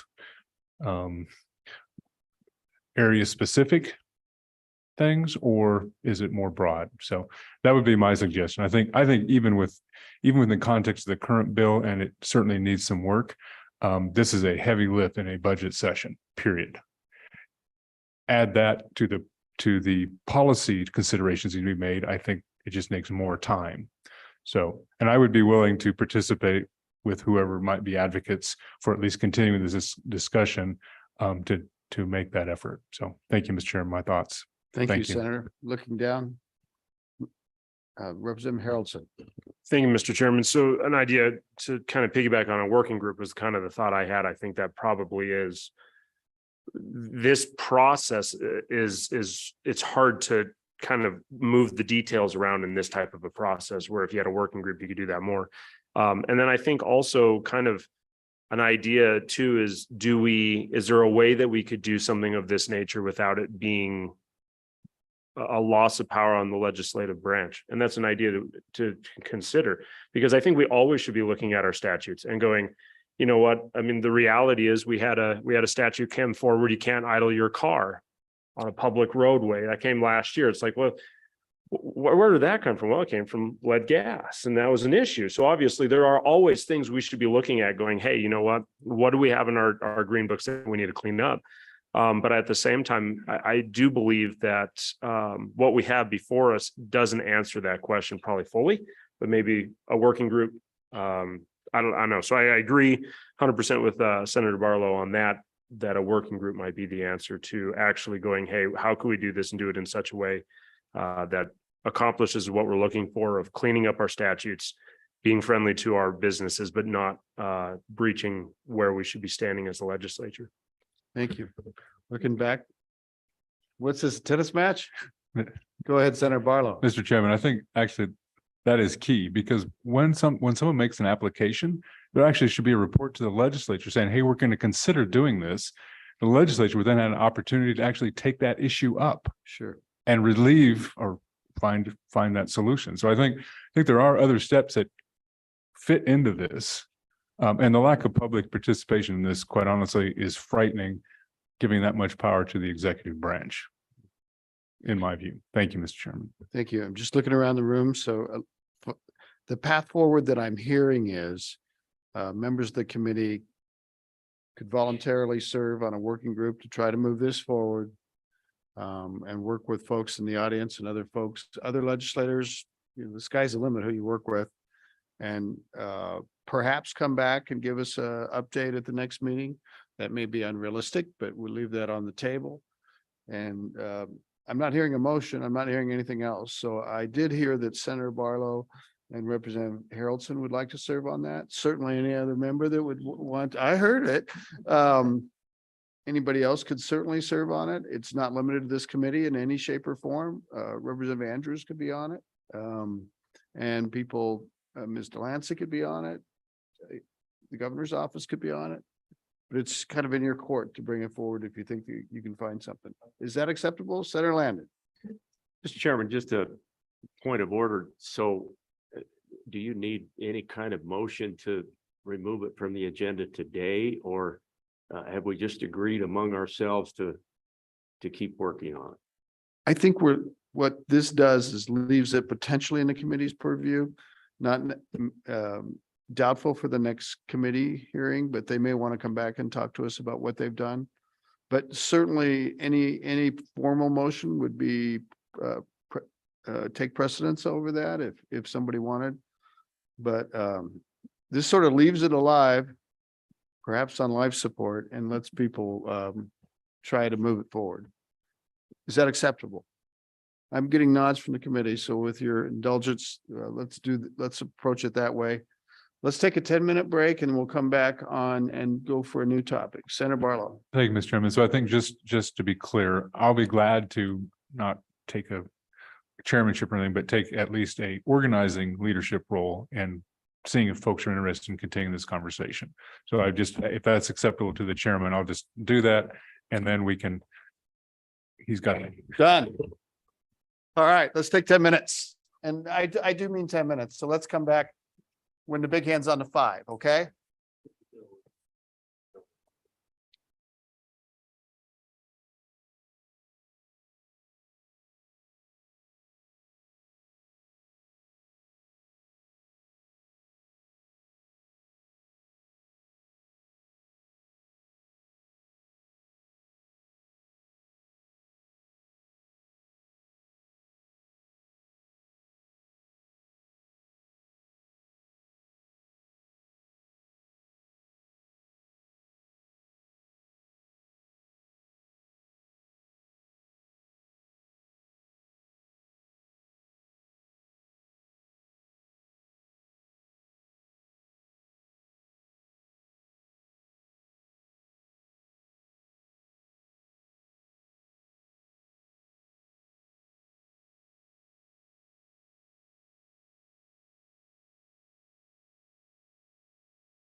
So can we go live again? And everybody, please take your seats. Ladies and gentlemen, the Corporations Committee has a 2-year investigation of factors in the energy and electric utility world. And so we have tried to have educational sessions at every one of our meetings, leading up to what the Wyoming's policy should be with respect to electricity and changes in the industry and things. We have invited today people to come and talk to us about the factors driving utility rate increases with respect to 2 large industrial or investor-owned utilities in Wyoming, Rocky Mountain Power and Black Hills Energy. We have asked the Public Service Commission to start us off, but we all have to remember that there is a formal docketed case proceeding in the Public Utility Commission's world. In fact, there's a couple of them. And so this is not a hearing driven by the Public Service Commission. They are like judges, and they're very kindly here to tell us how the process works. But it's you know, they're kind of in a awkward position to come to this committee, and I hope we're all respectful to them. But it's important in terms of our education about the industry and the regulatory process to kind of get a grasp around this. So I'm going to and also I need to be careful because I'm a formal participant in this rate case that we have going. Okay. And so I have to handle my participation also in a way that doesn't have anything to do or disadvantage any other parties in the case. So and please tell me if I get out of line. It's hard. So with that, we move forward. And so welcome to the Public Service Commission.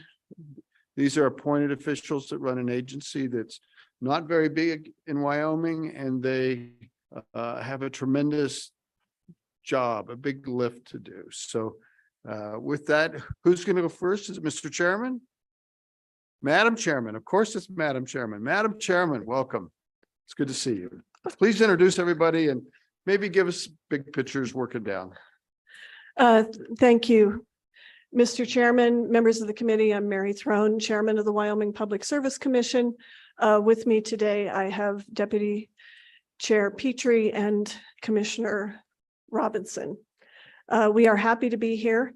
And I think as Senator Case already explained, we cannot discuss pending cases. We do function in a quasi judicial matter. So that is. It's okay. That's perfectly normal in this room, apparently. Okay. So don't worry about it. That is why we wanted to just provide an education piece. And if we feel like we can't answer a question, we'll let you know. So you'll recall the last time we were together, we gave you sort of a lengthy big picture overview of the Wyoming Public Service Commission. We're going to go into a more specific topic today as quickly as I can to give you some background on what happens in rate making. So I don't know where the slides are. Do we have slides? We'll get to them.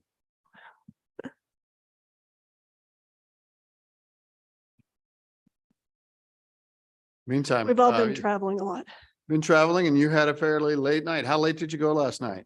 We were there until 9:30 ish. So I don't know if you're all aware, but I'm just waiting for the slides to come up. But there was a very large public hearing, the second public hearing you've had, I believe, on the Rocky Mountain Power rate case. It was held in Casper, and I'm not sure how many people were there, but it looked like a couple of hundred to me. So it was very well attended, and so it's of great interest to you, Madam Chairwoman. Your slides are up. And okay, great. We can go to the next slide. So we talked about this in our first meeting. we regulate a number of different through a number of different proceedings, and the basic principle is that rates have to be just, reasonable, and in the public interest. And the companies have an obligation to provide safe, adequate, and reliable service. The legal foundation, the next slide, we gave you an overview of that.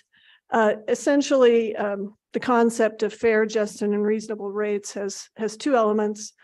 Utilities are allowed to recover their prudently incurred costs, and they have the opportunity to earn a reasonable return on investment.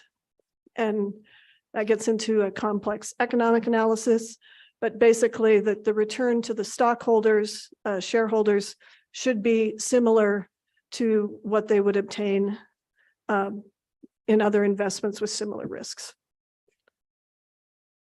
So and that's a slide we Madam, had last time. Yes. Madam Chairwoman, Senator Scott has a question. Is that okay to take questions as we go Sure. along?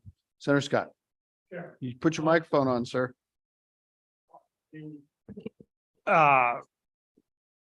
Reasonable rate of return. Historically, is that something that is stable between all? Is it similar between all the companies? Is it an individual thing by a company? Is that something that is regularly changed, or have those historically been stable over longer periods of time? Mr. Chairman. Madam Chairwoman, if you can. Thank you. Mr. Chairman, Senator Scott. I think they've been pretty stable over time. The analysis that we go through looks, across the country, similarly situated companies for what rate of return is being given in other jurisdictions, although we're not bound by that. We do an independent analysis, and I'll get to this a little later. But in the hearing we have today or pending in front of us today, that I'm sure will be, because it always is, the major topic of discussion. It certainly was in the last rate case we did for this company. There'll be competing experts, different economic models, different financial models, and the three of us do not run the models. Well, maybe they do. I don't. But we have staff devoted to that issue with the expertise to look into it. I don't know if I think they've been pretty stable over the last several years. I'm trying to remember. Mr. Petrie. Mr. Chairman, I would say that they've generally been within a fairly narrow range of perhaps 8 3/4 or 9 to 11 or 11 1/4 or something in that neighborhood. And it definitely is set on a company by company basis. This is a essential component of a general rate case. It's always a topic, and I think that's a reasonably direct answer to Senator Scott's question, that it is set on an individual company basis, and it varies over time depending on economic conditions, and it has generally stayed within a relatively narrow range. And if I might tag on, Senator Scott, and theoretically, you're trying to determine the rate of returns necessary to attract capital to the business. Businesses need capital, and that depends on the circumstances of what the business is doing, but it also depends on the market and like that. So that's roughly it. Senator Scott, that's Mr. okay, Chairman. isn't it? Yeah. Okay, Senator Scott. Follow up then, is the case that's currently pending a general rate case, or is it a specialized one? And when was the last general rate case for that particular company? Madam Chairwoman. Thank you, Mr. Chairman. Senator Scott, it is a general rate case. The last general rate case was 2020. I think the order came out in 2021. And we're talking about the Rocky Mountain. We're talking about Rocky Mountain Power. There's also a second case that they have filed called the Energy Cost Adjustment Mechanism, which is essentially a pass on. And Deputy Chair Petrie will discuss that topic. Very good. But my focus is just on the nuts and bolts of the rate making process. Keep going. I'll keep going. So the flow of the rate making process. So we allocate a utilities common costs, system costs, centralized operations to the various state jurisdictions. Nearly all of our, maybe all except for the co-ops utilities that we regulate function in a multi-state, whether it's in the northern part of the state, Black Hills is multi-jurisdictional, Pacific Core is multi-jurisdictional. So we develop a revenue requirement for the test year. That's a big chunk. And then once we have the revenue, and I'm going to go into these various components. Once we go to the revenue, get the revenue requirement, we do, or they do, a cost of service analysis, which of course our staff reviews, and then allocate the costs across the different customer classes. So residential, industrial, commercial, and then you get to the last step, which is the rate for each of those classes. And again, I'm going to go into each of these in a little more detail. So if we could skip ahead to the revenue requirement. So the revenue requirement is the amount a utility must collect annually from customers to recover, again, prudently incurred expenses and have an opportunity to earn a reasonable return on investment. And, you know, we always put this in big letters. A utility has the opportunity to earn a rate of return. It's not a guarantee. So then we look at expenses, the next slide. We have the operating expenses and the revenue requirement. Those are the expenses the utility is expected to incur. Tax expenses, so taxes get passed on, and then depreciation expense also flows through to the customer. So some things that are not included in the expenses: charitable contributions, lobbying expenses, most advertising, and any unregulated activities that they might engage in as a company, like a private plane, just to give you an example. Mr. Chairman, Senator Scott. series of questions in this. Mr. Chairman, first, how do you handle future costs like reclamation requirements? And I understand there's some of them are recovered in rates as you go along. And you have the possibility, Mr. Chairman, that those costs grow in unexpected ways. And how do you deal with that sort of an issue as a general rule? Madam Chairwoman. Mr. Chairman, Senator Scott, so the lion's share of decommissioning costs is a factor of depreciation, but also recently Rocky Mountain Power has done a decommissioning study, and there's an additional decommissioning charge that we approved sometime in the last couple of years.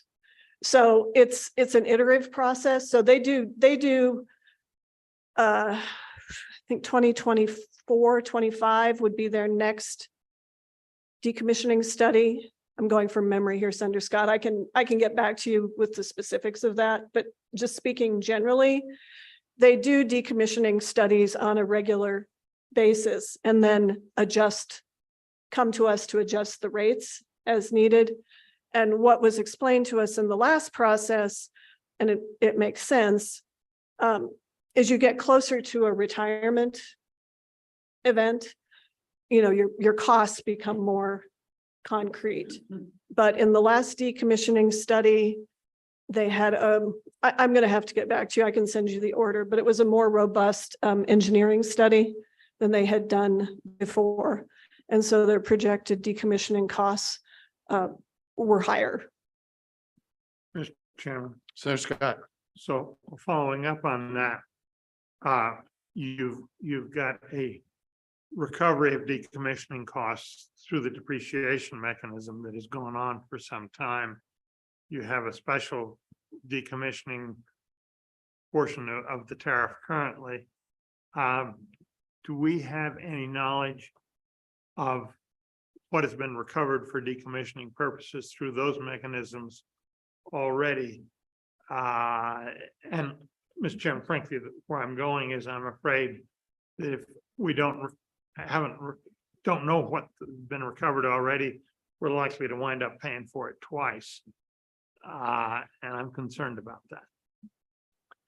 We're going to keep it general too, so Mr. Chairman. you're welcome to handle it any way you want. Senator Scott, I think it would probably be better for me not to go from memory, and I can get you those numbers, but it's an account, it's in an account, but not in like a decommissioning account, but it's accounted for. And I'll be less vague when I get you more specific information. Mr. Chairman. Senator Scott.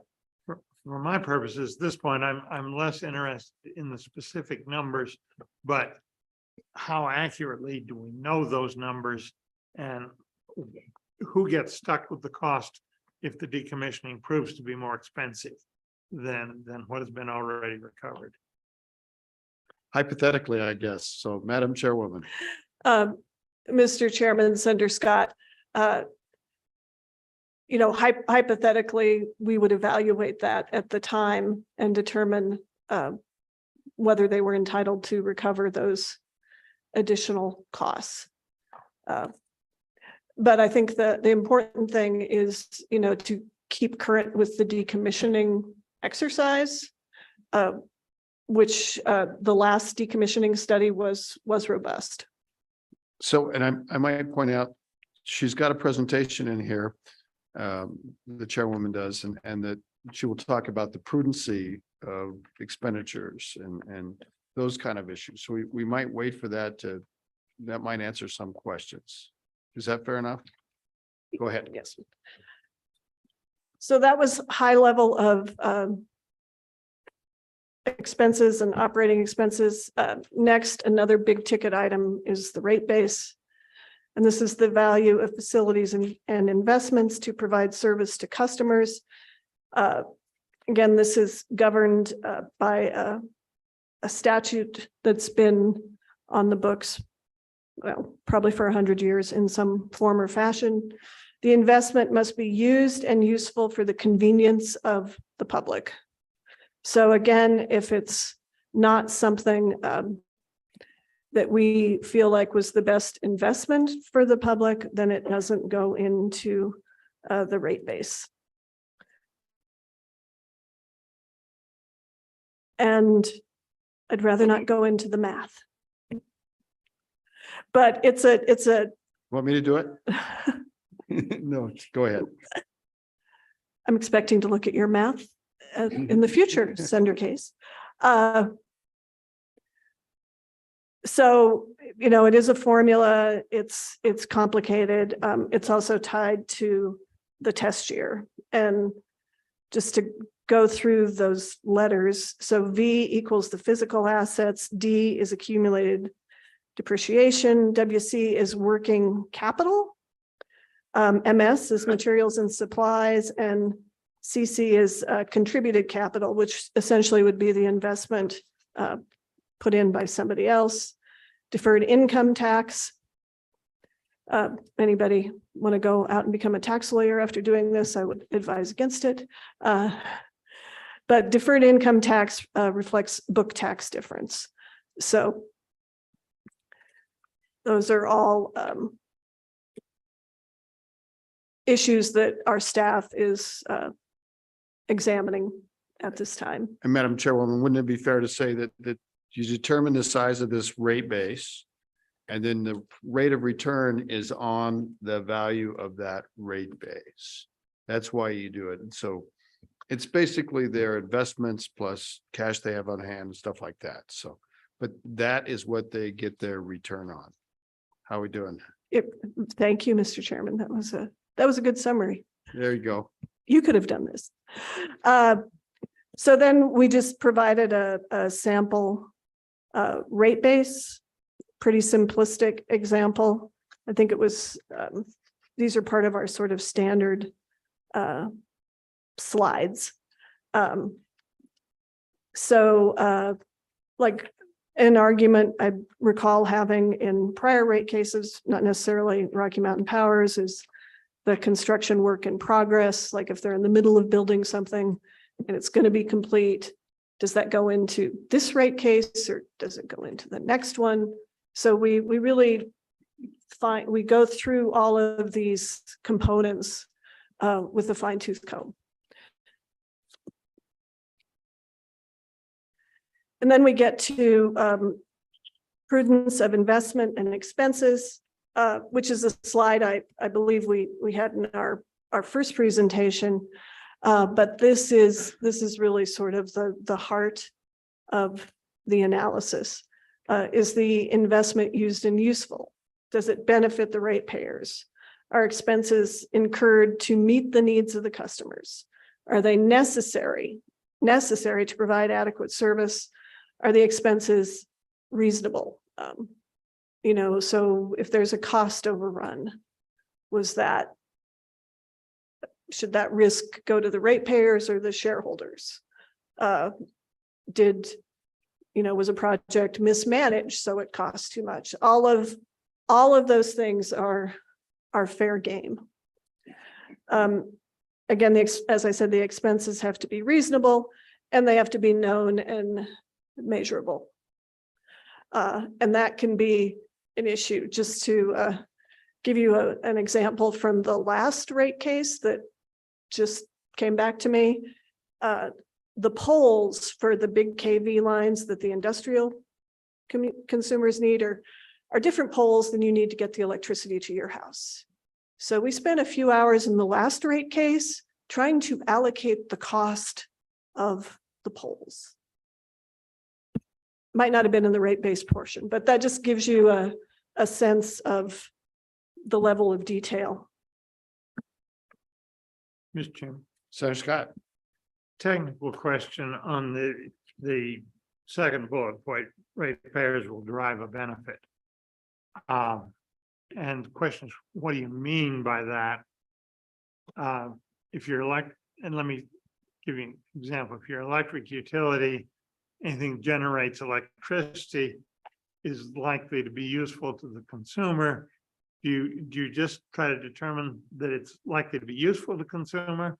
Or do you look at relative benefit that one would cost more than the other and would be more beneficial? What does that ratepayers will derive benefit? What does it mean? Madam Chairwoman. Mr. Chairman, Senator Scott, I think that goes into whether the expense was reasonable. Did they pick the best way to do it? Is that basically your question? Yeah, is that the best way, or is that just it is helpful in the overall thing? Mr. Chairman, Senator Scott, we can do that relative analysis and do that relative analysis.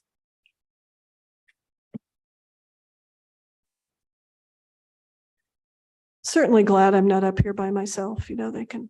Well, they're really helping you. Well, they are actually, but they can also jump in anytime. So I'm going to let Mr. Petrie. Mr. Chairman, to Senator Scott's question, typically the proposal, the application for building a facility includes, as a fundamental part of the application, an explanation of why this particular project is the best answer for the needs of the customers. That's a normal part of an application. And so inherent in that is a comparison to what other options might have been available. And then, of course, that claim that's in the application or the proposal is subject to dispute by any intervening parties. It's subject to examination by the commission and its staff. And so the answer is yes, it's not good enough, just that it provides some use to the customer, and it has to be a good choice. And if you all don't mind, and once again, utilities make big investments, major power line, big power plant, other things that are quite large investments. They tend to come in first and ask permission to make that investment. And they get a blessing from the commission called a certificate of public convenience and necessity. And that kind of starts. Then it may be years before the investment is actually made. In some places, you get payment for while you're spending this construction work in progress. Some places just pay you back for your investment at the end when it comes online. Then when it comes online, it's in a rate case, like, for example, these kind of rate cases. But we have to remember that when they come in to bring something new in, there may already have been a previous commission proceeding which granted the authority to go ahead and go after it, called the Certificate of Public Convenience and Necessity. So it's kind of series of layered decisions. And I hope I'm not online. If you agree with that, don't. So you don't find out about these investments at the rate case where the new transmission line is being discussed.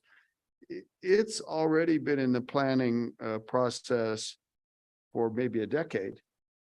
They've had planning documents they filed, and they've got the certificate. If I'm out of line, just jump in. Mr. Chairman, I think I know there's a comment I want to make, but Commissioner Robinson has a thought. Mr. Chairman, yes, that's Commissioner. correct. And generally, for example, like a large transmission project, that will come in as a separate application. And we look at the questions of the use, benefit, necessity. And in those cases, we always specifically reserve questions of cost for the rate case.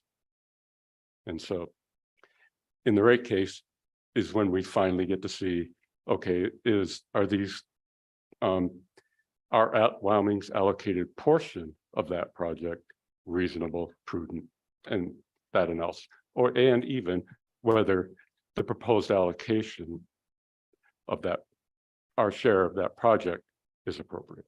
And Commissioner, just to be clear, what you're saying, I think, is that just because they got permission to build the power line before, and Wyoming would have been set up to pay a proportional share of it, that is not a guarantee that that power line comes into the rate case and gets returned, or gets counted as part of their rate base.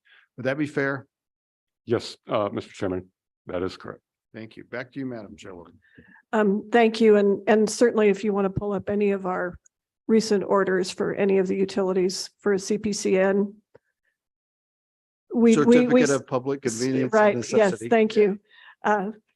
That is pretty explicit language in all of our orders for certificates. So class cost of service.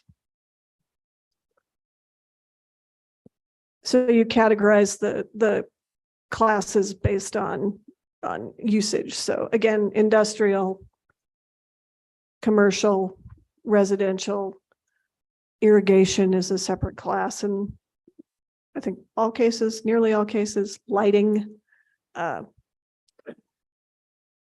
So your goal is to attribute the costs that are specific to a class. There are general costs that apply to everybody, and then there are specific costs that apply to a class. And you calculate the cost of individual types of service. Based on the cost each service requires the utility to expend, and you separate the cost between different regulatory jurisdictions. So it's, the goal is to make sure that residential customers are not paying for the type of power that, industrial customers need, for example. We, I think, tend to have pretty much the classes you would expect in Wyoming, large industrial, commercial. I think other states have like low income residential and do different things that I'm really not that familiar with, but that we don't do. We have a residential class. So if you're a renter in an apartment building or somebody with a 20,000 square foot home, you're in the residential class. And Commissioner Robinson. Thank you. I just wanted to add that one of the things we look at with the class cost of service study is to make sure there's no subsidization between classes. Everybody's throwing out all these economic terms. Go ahead, Mr. Chairman. Oh, I'm not going to do it. I would just say that class cost of service is controversial and there are different ways of doing it. So back to you, Madam Chairwoman. Thank you, Mr. Chairman. I sort of covered all this in my prior comments, but the types of costs allocated to each customer class, as I mentioned, direct costs, joint costs, and common costs. And again, this, depends on the customer class. Rate design. We like to say rate design is an art, not a science. So there are several factors that go into rate design. Again, so that you properly allocate to each class the revenue requirement. So the principal considerations are it's a cost-based standard, cost causation principles. So if you cause the cost, you pay for the cost. Equal rates of return, gradualism, load research, and unit cost analysis. Gradualism is, I haven't done a word search, but I don't think you'll find it in the statute. It's sort of a principle of rate making. We try to avoid rate shock. So too much, too fast is a principle. Also, the load of the various classes, and then the unit cost analysis of the incremental costs of an additional kilowatt of demand or a kilowatt hour of energy, or to serve an additional customer at a particular time. So like a demand charge.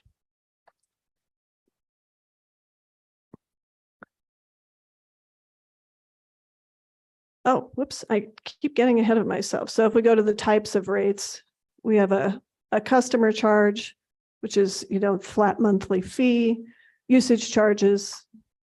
And you've had this discussion a lot in the net metering debates and bills that you've discussed in the last couple of years, that there's the fixed charge and the usage charge, and sometimes and again, it goes to the rate design. You don't want your fixed charges too high. So something that maybe could have gone at a fixed charge ends up in the energy charge. So again, it's an art, not a science. So the demand charge is generally a flat charge multiplied by the size of the customer's maximum load in a given period. So I don't want to get into the weeds too much, but that's something that the EV people have a concern about, is the demand charge that EV chargers would face. Electric vehicles. Sorry. Thank you. I've slipped into acronym mode and I apologize.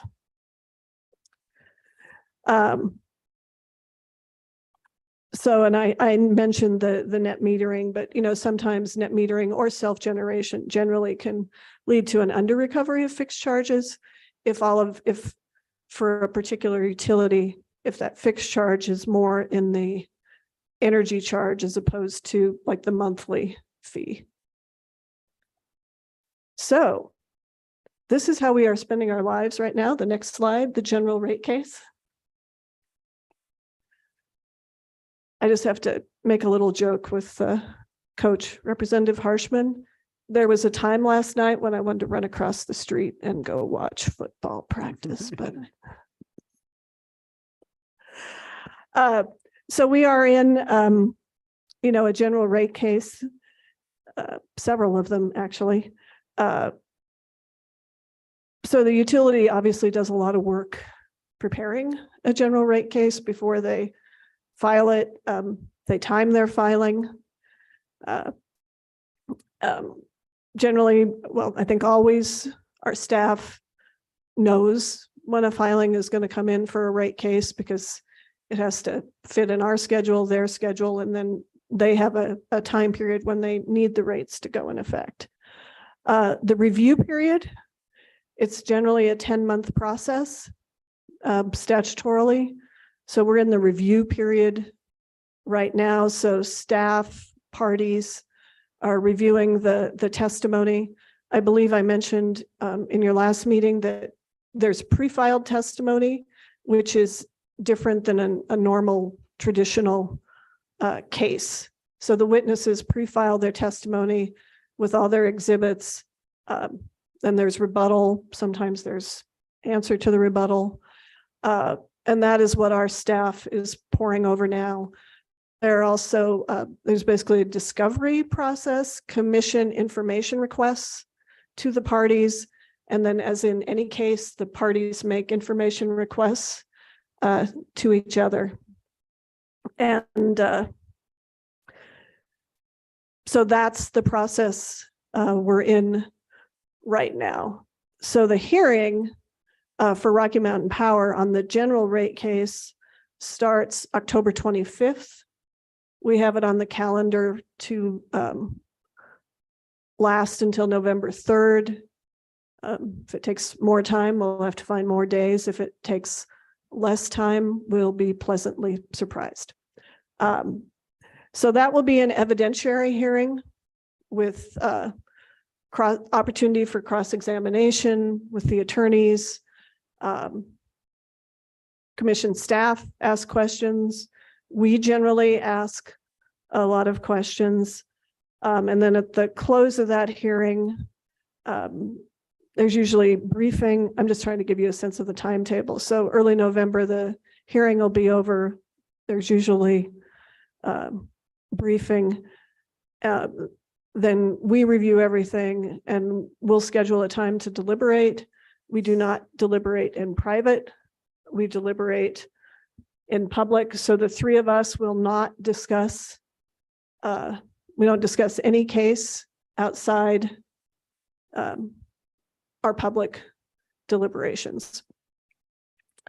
And then we will have a ruling. The ruling in the Rocky Mountain Power rate case has to be done by the end of the year. And then the rates will go into effect. And Madam Chairwoman, if you might add, how do your public hearings, like you had last night, how do they fit into this? Thank you, Mr. Chairman. You're prompting me at all the right times.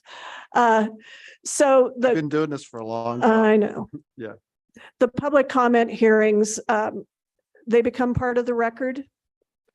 And we review those public comments and we take them into consideration as allowed by law. It's important to get that public input because in our proceedings, in other states, there are various provisions to support public interest groups or general members of the public to intervene in these proceedings as a party because it's expensive. You need a lawyer, you need an expert. And so we don't do that in Wyoming. We don't really have statutory provisions for that or funding as they do in some other jurisdictions. So I think the public comment process is important. We take public comment in every matter. We don't always schedule hearings the way we are in this one. And so public comment can continue until the close of the evidentiary hearing. This starts in October. So if you go to the hot topics page of our website at the top for the Rocky Mountain Power cases, it tells the public how to file comments. And again, I've been focusing on the rate case, but there are two pending cases. And right now we're taking public comment in both of them. So for the ECAM, which is on a different schedule and is later, there's ongoing public comment available for that one. What's it, Cam? Energy cost adjustment mechanism. Thank you, Mr. Chairman. And that is the last of my slides. Oh, and Senator Scott has a question. Okay. Senator Scott. One question. I'm. Is your microphone on? I don't think it is. Yeah. The material that Rocky Mountain Power submits, the figures and the calculations and whatnot, is that held confidential as a general rule? Is that public? Is there a mixture of confidential and public information? How does that work? Madam Chairwoman. Mr. Chairman, Senator Scott, thank you for asking that question. It's a mixture. Do you know that I had the record number? One, you can go into our docket management system. And if you put in the record number for the case, that's the easiest way to do it. It's we'll for the Rocky Mountain Power case. And you'll be able to, there'll be like redacted versions. So for example, if there's confidential information in the witness testimony for the main Rocky Mountain Power witness. It's not like you can't see the whole testimony. Like most of the testimony will be there with redacted numbers. So even if there's some confidential information, you can read it and basically know what the point is. You just don't have maybe all the numbers. So there's a protective order in place that allows the parties to see all the confidential information. So Mr. Chairman, as a party, gets to see whatever Rocky Mountain Power has filed. We do have a category of highly sensitive confidential information. I don't recall if there's any of that here. And in that case, only staff and the OCA, the consumer advocate, have access to it. But by and large, it's not all confidential. And all the testimony is in the docket management system. And just the record number, and we can send this to you, is 17252. And it's pretty easy to just plug that number in and pull up the whole case. Mr. Chairman. Senator Scott. What is the reason that there's any confidential information in there? You're not dealing with a competitive situation.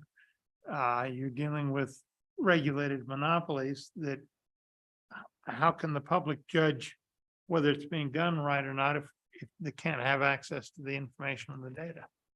And I might point out, we've heard from witnesses previously, if you remember, Mr. Kinlay, he often makes this point that stuff is too confidential.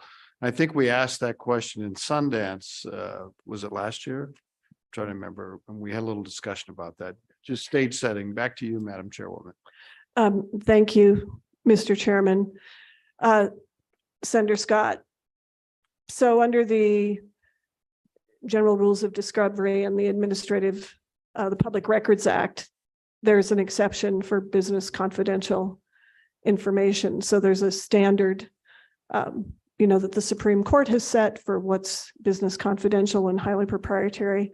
There are some competitive situations in terms of not, utility to utility, but contracts for purchasing power.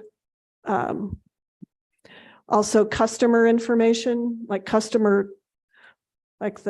our friends in the Trona industry, they generally don't want their competitors to know how much power they have used. So customer information is confidential. Any other categories that I'm not thinking of? Commissioner Petrie. Mr. Chairman, Senator Scott, there are the business to business dealings of a public utility. So they contract for various things. They put out their own RFPs for construction projects, supplies. So for example, if there's a chemical that they use and they obtain that through an RFP process, it might be harmful to that process to reveal those numbers to everybody who might be making a proposal under the RFP to provide the company with some chemical that they need for emission control equipment or something. And so they don't want to share what they're paying supplier A with everybody who might be involved in the process the next time that they go out into the marketplace to buy that. So that's another reason why some things are protected. And Mr. Chairman, Go ahead. if I could just add, the company proposes confidential treatment and then the commission has to approve it as a court would. And some are more controversial than others. Fair enough. Senator Scott. Mr. Chairman, two different questions. One of them just a technical thing on the current Rocky Mountain Power case. There's a statutory provision that allows some advanced recovery for carbon capture and sequestration. I think it came in as part of House Bill 200 a few years ago. Is that what is that statute? And is that an issue in the current Rocky Mountain Power case or not an issue? No. Be Mis- careful. No, Mr. Chairman, Representative Scott, Senator Scott. I knew that, but I'm partial to Representative Senator Scott, that. So for members of the committee, Chairwoman Throne used to be a esteemed member of our house.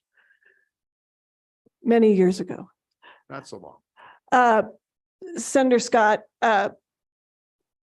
that's, I think it's 3718-102E allows the surcharge. And we have already done that. I really can't comment on anything related to the pending rate case, but Rocky Mountain Power did a separate request for that a while ago, and we approved it. You approved it. Yeah, and we see it on our bills. Yes. It's on our bills now if you have Rocky Mountain Power Service. Keep going. I think unless anyone has any more questions for me, I'm going to turn it over to Deputy Chairman Petrie. Senator Scott. Mr. Chairman,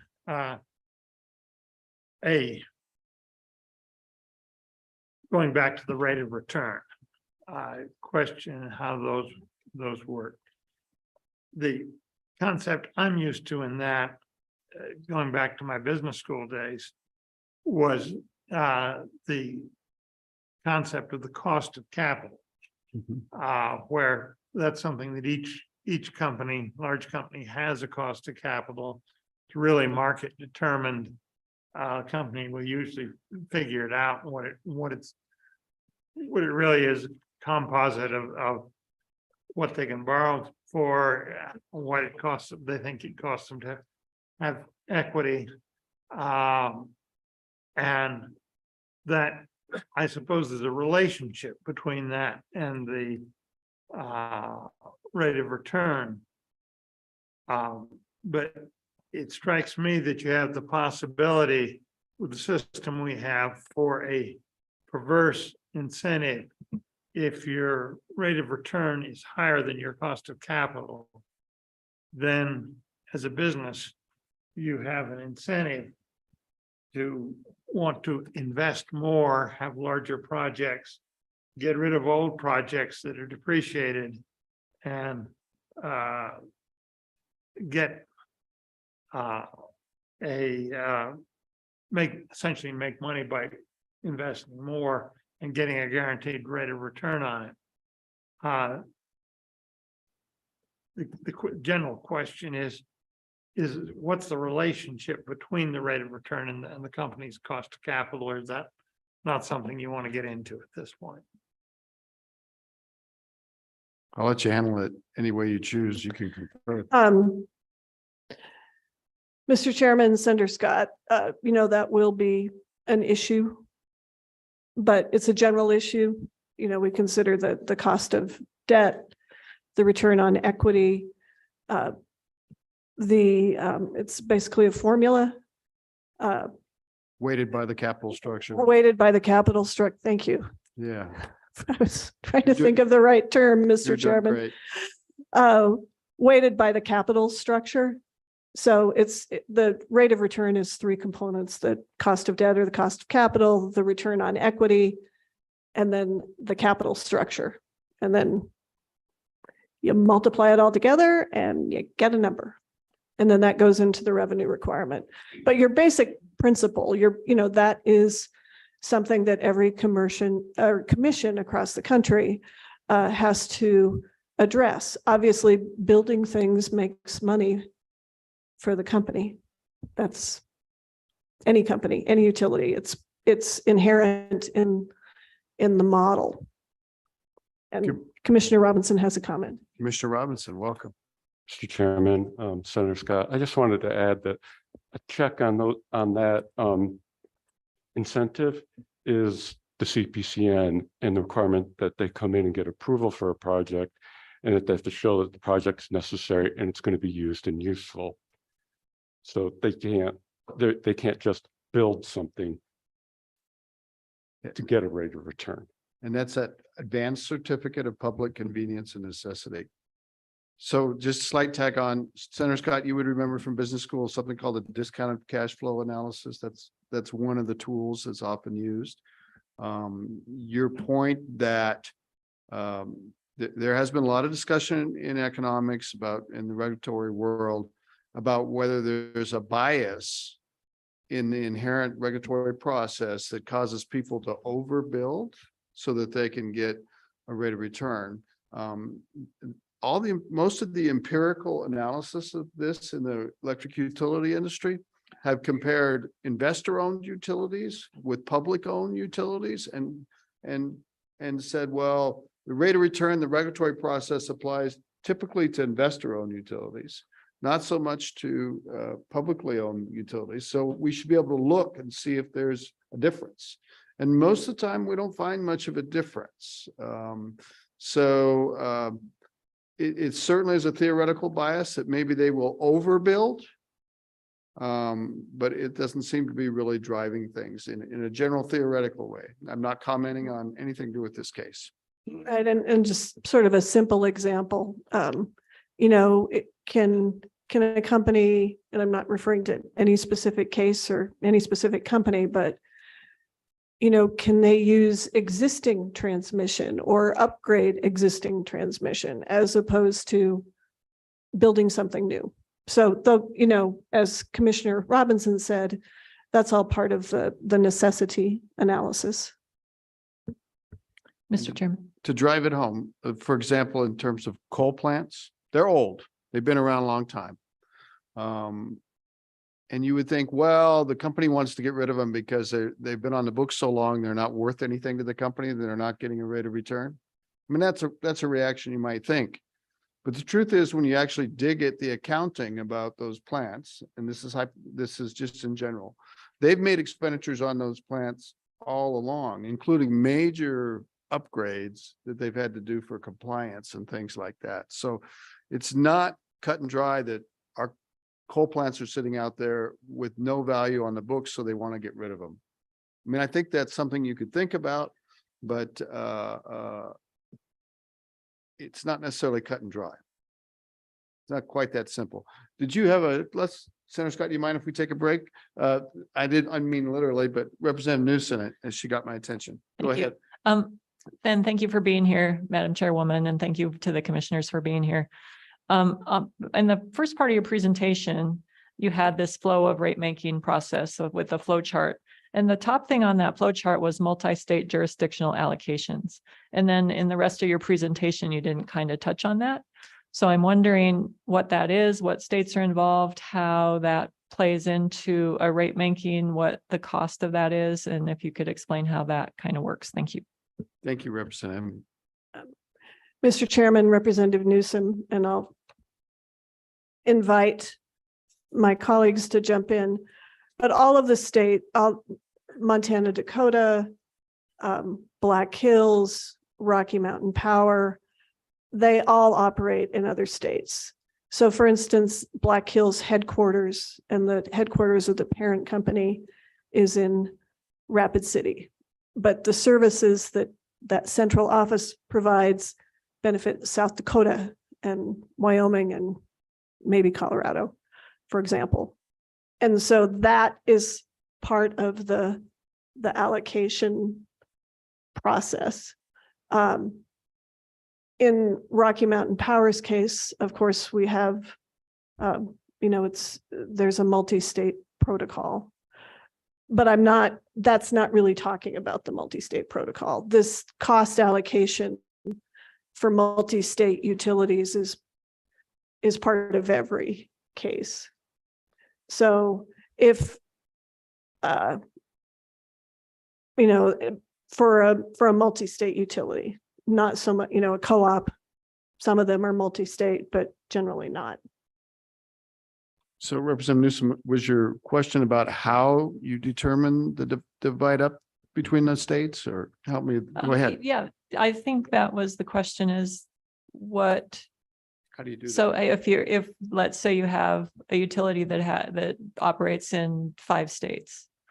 So does Wyoming get 1/5 of that allocation? Is there some other process that's used based on assets in a state? And if there is a multi-state jurisdictional that we're sharing with, say, California, Oregon, that have actively through their legislation decided that they do not want fossil fuel energy, are we then also paying for that sort of process? Or I'm a little unclear. Thank you. What a great question. I'm anxious to see how you get out of this one. Mr. Chairman. I'm gonna punt to him, Mr. Okay. Chairman. Mr. Chairman. Commissioner Peace. Representative Newsom,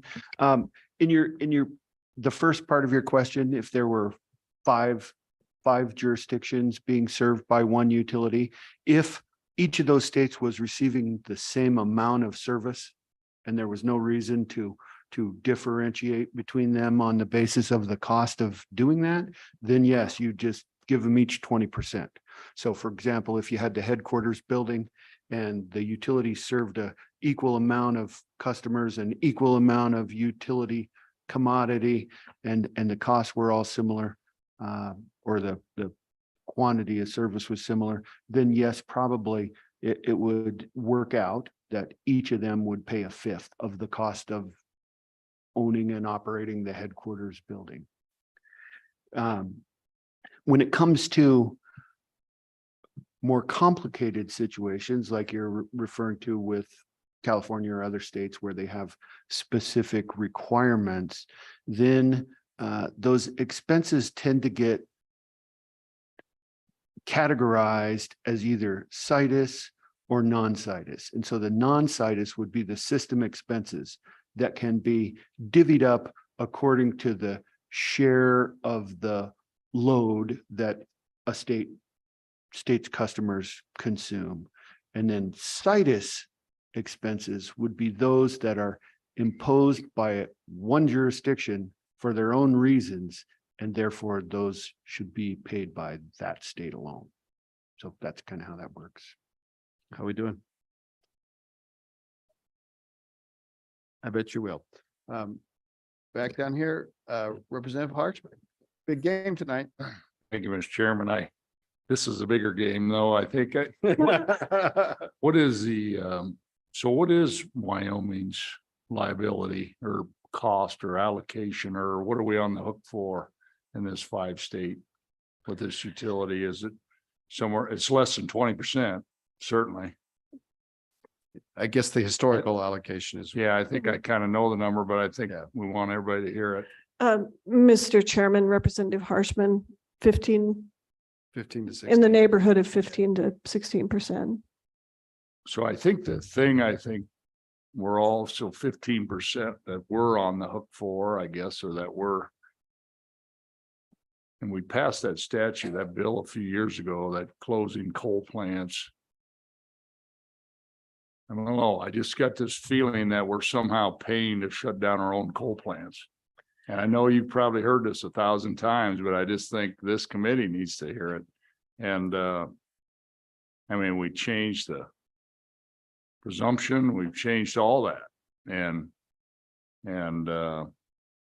I don't know, and then I think we're gonna, there's a lot of questions about the profit and all those things we'll need to get into as we work, but I'd like to hear more about this cost of shutting plants down. Thank you, Mr. Chairman. Well, I yield to you. Mr. Chairman, Representative Harshman, we actually haven't had a retirement of a coal facility since those laws were passed, other than a small unit in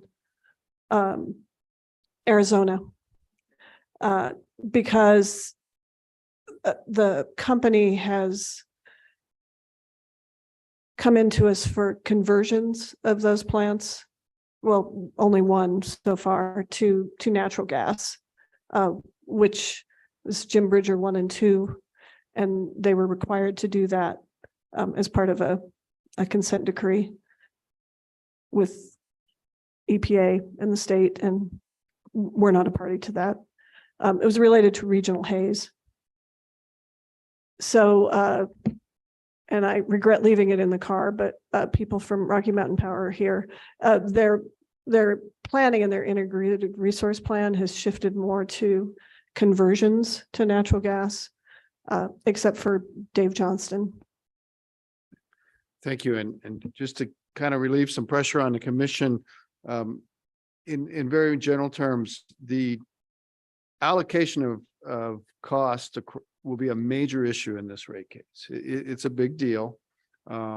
What costs are system-wide costs and what costs belong in just one jurisdiction, they're a major deal. It's not just Wyoming's allocation of costs, but it's also how other states might have allocated something and whether we should pay for some of that. So that's a huge deal that will be come about in this case. That's one of the big ones. Senator Landon. So, Mr. Chairman, thank you. And I appreciate the opportunity, appreciate the representative bringing up what's a concern, I think, to all of us with our constituents. And really thank the PSC for being here today. Thank you to all of you, and appreciate you going out to the public like you did last night.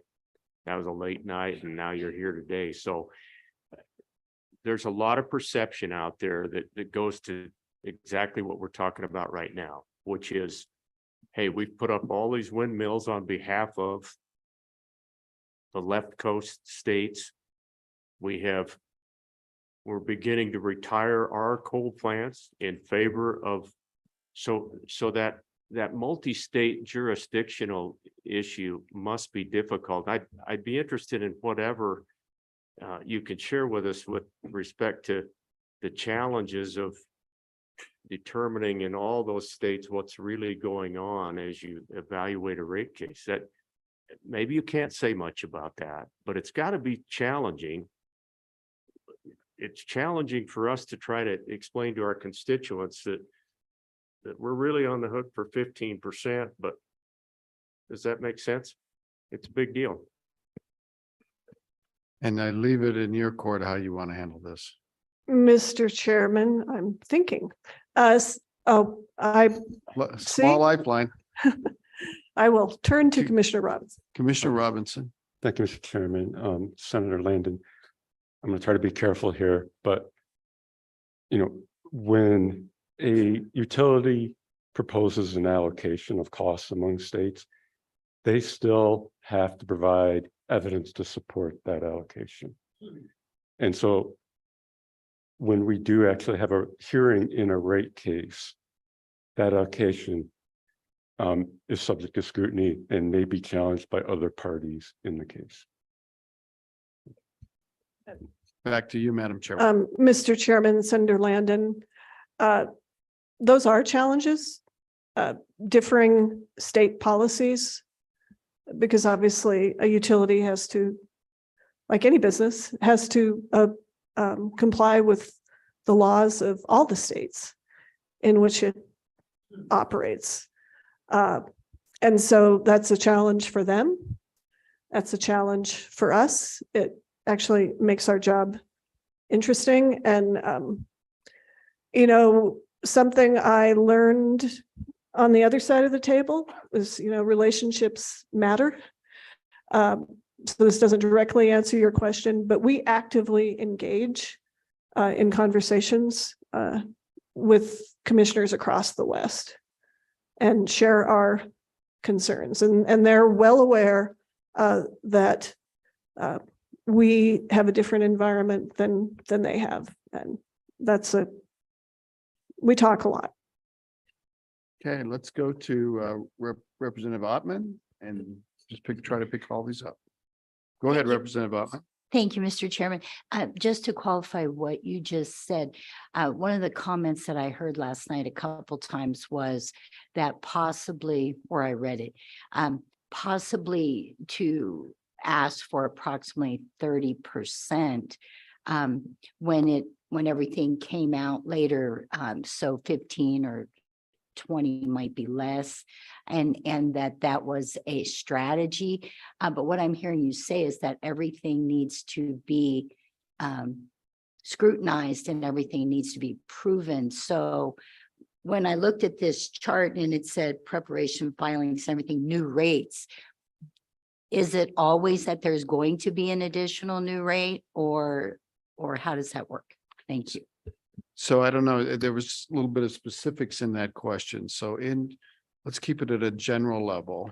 There you go. Mr. Chairman, Representative Ottman, as Commissioner Robinson said, we listen to evidence. It's not, I think we had a question last night that you might have heard, you know, are you negotiating on our behalf? The commission doesn't negotiate. We look at the evidence. The parties may negotiate. They may go off and present us with a settlement, but we don't negotiate with the utility, any utility. The burden on whatever they want to do is on them to prove to us that it's in the public interest. And they have to do that based on evidence, complicated analysis. They can't just come in and say, hey, we think this is a good idea. Will you approve it? That's not how it works. And, you know, in terms of whether they have a strategy or not of coming in high, knowing they're not going to get everything, that's a question for them. So, and just to kind of complete the circle on this, the fundamental basis of regulation, though, says that we can't take money away from the company. The company is actually entitled to earn a return on their investment. That comes from the U.S. Constitution. You can't deprive anybody of property. And if you were to undercompensate utilities that come in for regulation, you're stealing from them. The state is expropriating their funds. So it has to be a balance. It's an incredible balance. And the chairwoman mentioned the Hope and Bluefield cases that's established that a return must be, just and reasonable, and that you can't expropriate the company's profit. You can't say, no, go pound sand because you haven't, you don't deserve this. People don't want it. They're actually entitled to, according to the Constitution, to compensation for their duly appropriate made expenditures. That's a very, very important piece. And so the commission's hands are tied in kind of all directions. And so, that's why it's kind of sensitive, but the commission doesn't have the ability to say, sorry, you're denied, go out the door. If the company proves that they've made these expenditures and they're part of the necessary reasonable expenditures to provide electric service. So trying to go down the line, and I'm keeping generality to you, Representative Harshman. We'll work our way back. Mr. Thank Chairman, you. put me in line too, please. Thank you. Oh, Mr. I'm Chairman. sorry. I'm sorry. Have I overlooked you? It's okay, go. We'll go Harshman and then go Wiley. Okay. Thank you, Mr. Chairman, and thank you to the commission. And I think that is my next question really then, and I'm looking at your chart and it says, the revenue requirement for the test year, develop that revenue requirement for the test year, including a reasonable rate of return. And I think that's part of the question. What is reasonable? Is it 3%, 5%, 10%, 15%? I think that's part of this issue as well. So maybe help us understand that. Thank you. And maybe we'll let Representative Wiley pile on and you Well, can answer both. Thank you, Mr. Chairman, Madam Chairwoman. Thank you for being here. Very informative. Mine's a little different than Representative Harshman's, but I would also like to know, is there anywhere in the Wyoming Constitution or in statute written down to where we subsidize different power generation or transmission? Let's do Harshman first, which is the reasonable rate of return. Thank you, Mr. Chairman. Representative Harshman, that is a complicated issue.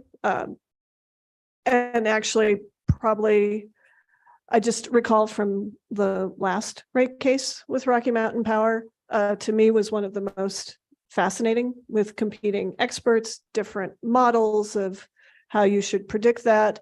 And then so that will be our task. What is a reasonable rate of return in today's economic times? And it's complicated and sort of makes me regret I didn't go to business school. I mean, it's intellectually a lot of it's challenging. So but the goal is to get to what is reasonable that allows, and again, to emphasize again, it's an opportunity. It's not guaranteed to earn a rate of return. And also the company, in the past, when witnesses have pushed for a lower rate of return, the concern is that they will most likely say, or have said in the past, it affects their credit rating, which then increases their borrowing costs, which then again is a cost they get to recover.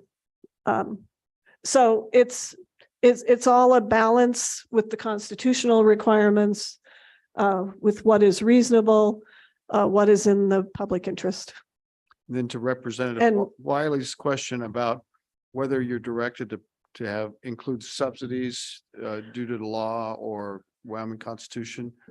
So I will defer if Mr. Chairman, Representative Wiley, if I'm wrong, but I don't believe in Wyoming we have anything.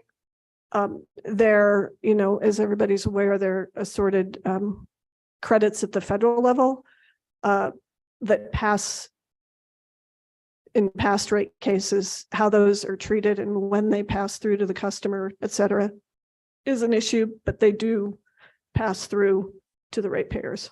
And Representative Wiley, I would say in general, the goal is that there not be subsidies within the system. I think that's a principle that everybody adopts. There, it doesn't have anything to do with the federal subsidies and the tax subsidies that other states have. There would definitely be people that would stand up and say, but you're subsidizing coal because of your policies and your past laws with respect to coal. They would stand up and say that. So we have to be, it's not black and white.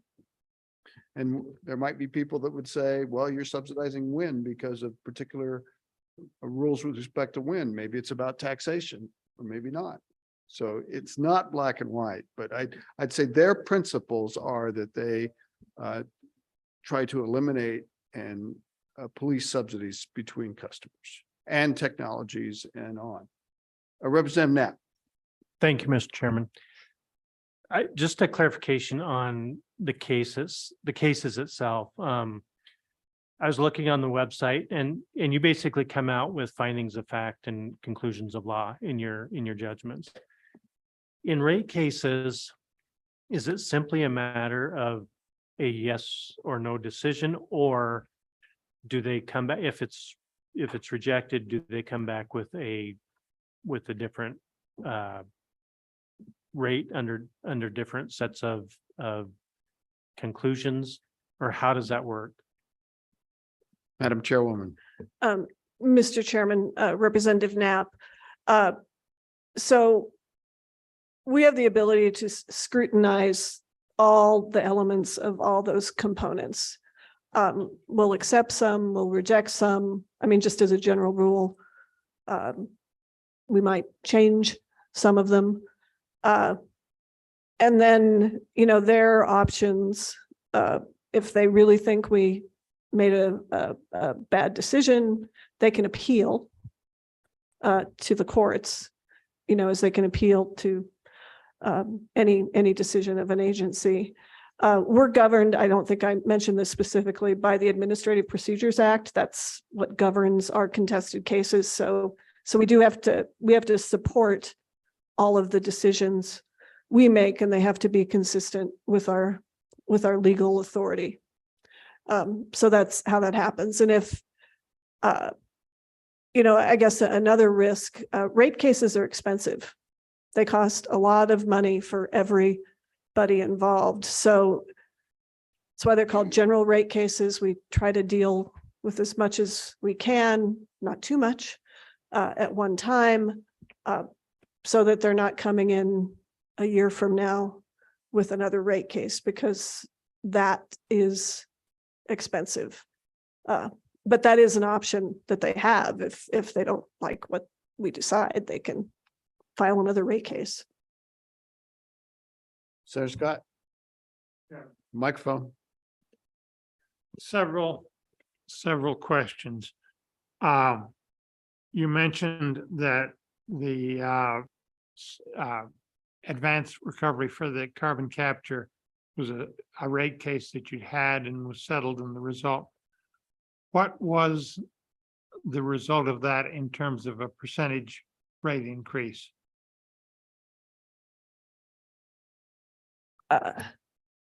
This is about a previous case? Just about my Anybody know? understanding is that's a previous case that's Yeah. been determined. So it's a question of fact.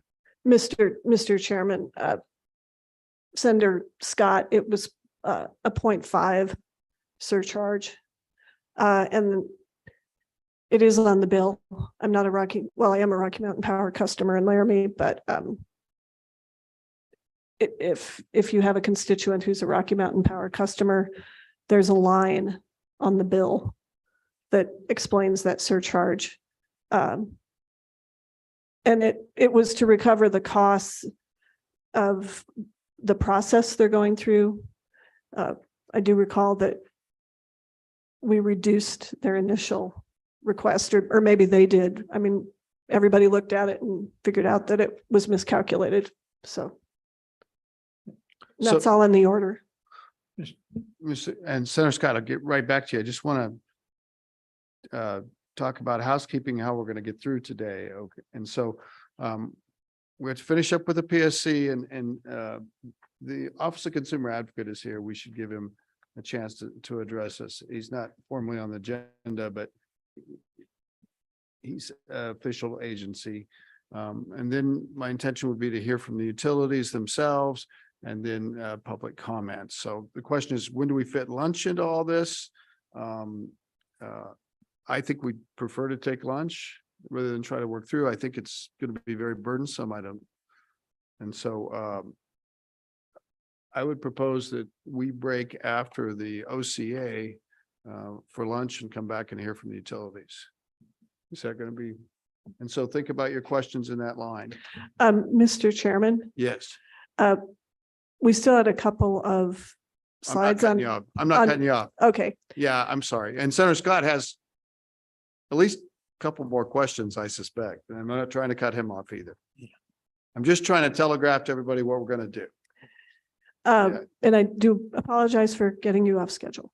I don't think it was all your fault, but Senator Scott, a question, and let's get back to the Okay. PSC and Mr. Chairman, question Rocky Mountain Power, just an order of magnitude, so the committee knows what we're talking about. At a point in time that just before the filing of the rate case, what was the value of their property in the state in which they were earning a rate of return? How does that break down between transmission and retail distribution and power generation?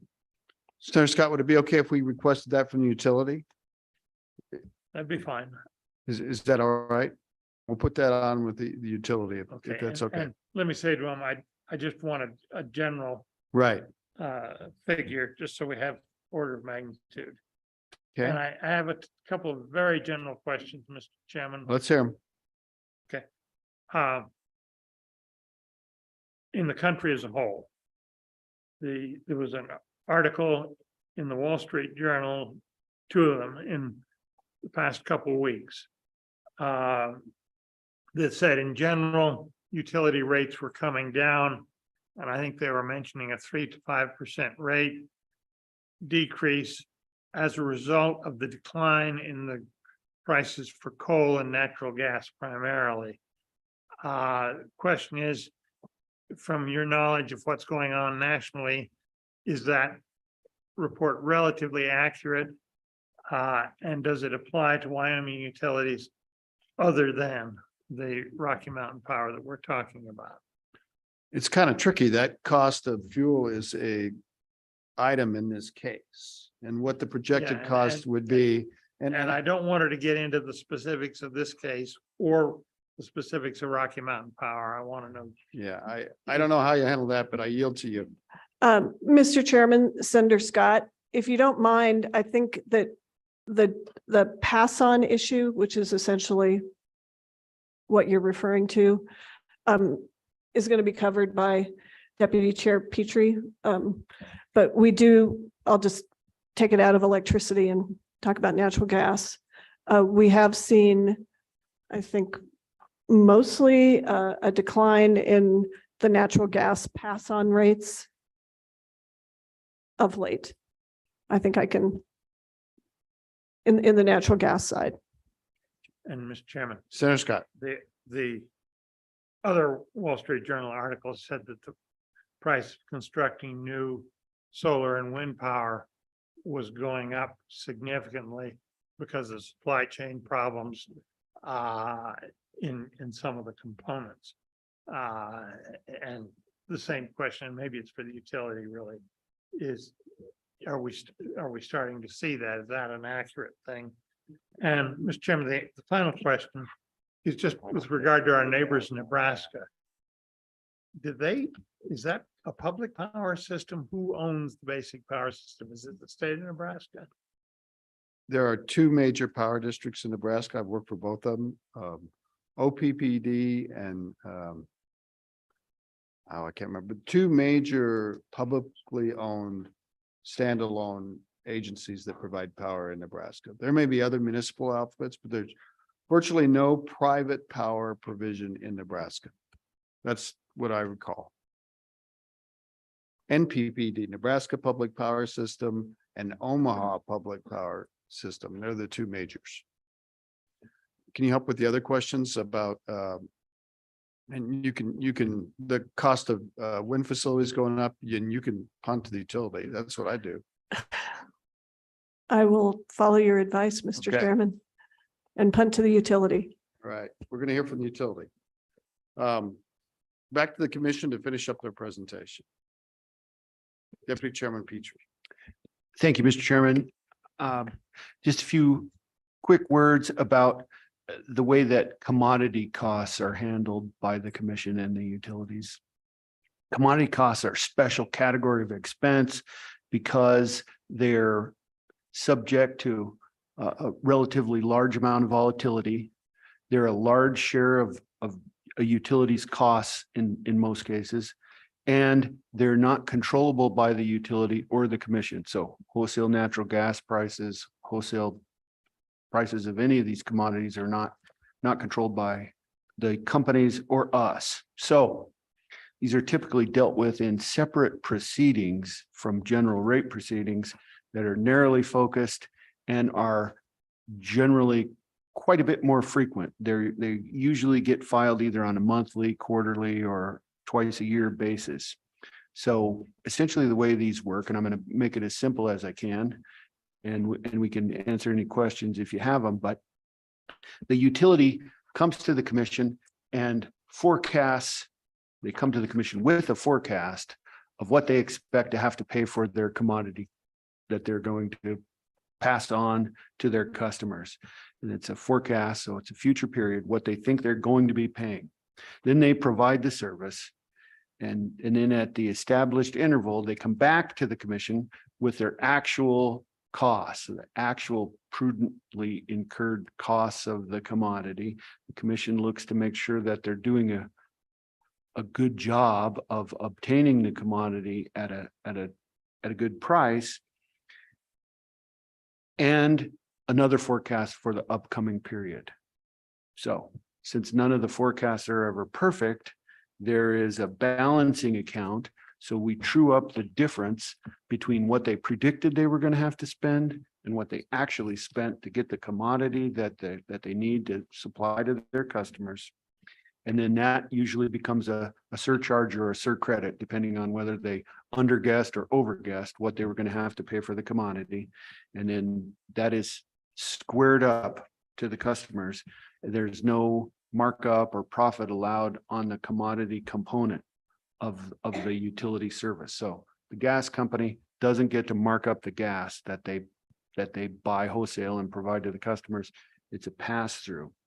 So this is done because it reduces the frequency of rate cases, the volatility of the commodity. We don't want that to drive a utility in for an expensive, complicated rate case just because their commodity costs, which are driven by national markets generally, have changed enough that it'll hurt them or hurt customers.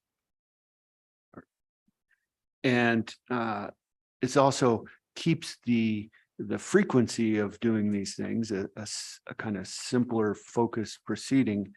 Also provides better, more current price signals to customers, so you have a better idea of what you're actually paying. You're not getting any big surprises with big adjustments at long intervals.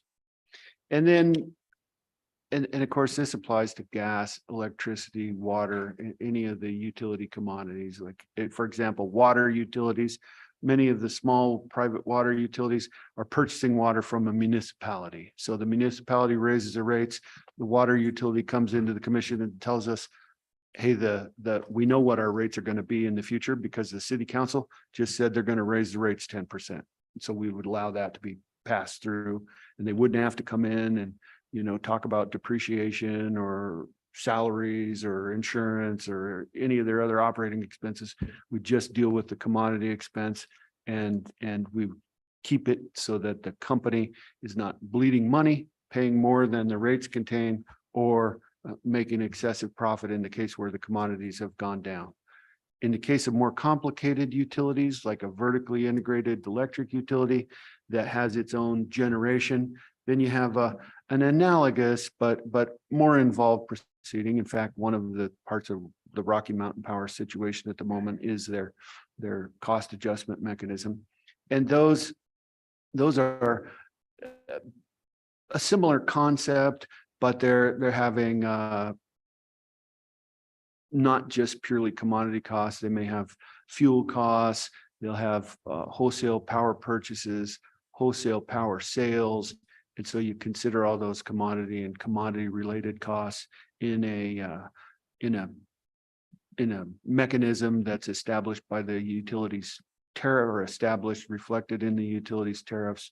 They follow a process, and that's done under Wyoming's innovative rate making statute. And so that's basically the short version of how and why commodity costs are handled separately. You often see these things in the news media, a rate increase. Sometimes when they talk about a rate increase, they're talking about a commodity rate increase and not a general rate increase. To the customer, of course, an increase in the commodity charge is a rate increase, and a decrease.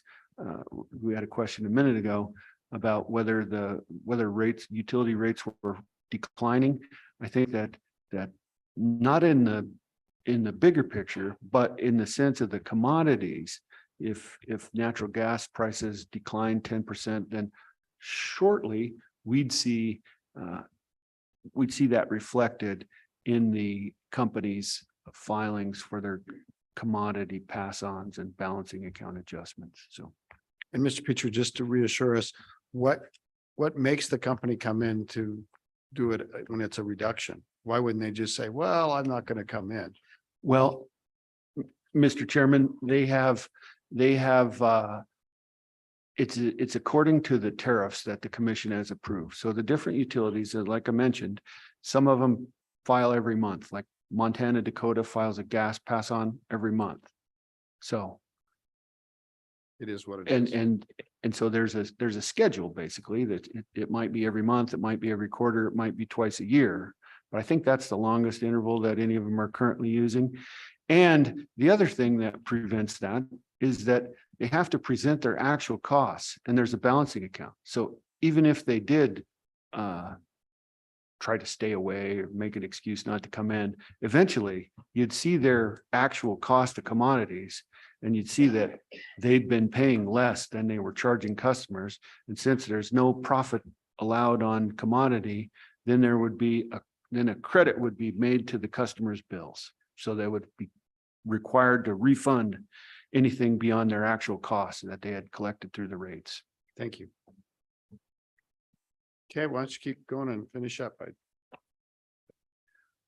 Mr. Chairman, that's all I had to say about commodity pass-ons. Unless anybody has any questions, I'll be finished. Would the commission have anything they want to wrap up with? You've been very, very good, kind. Mr. Chairman, I don't believe so.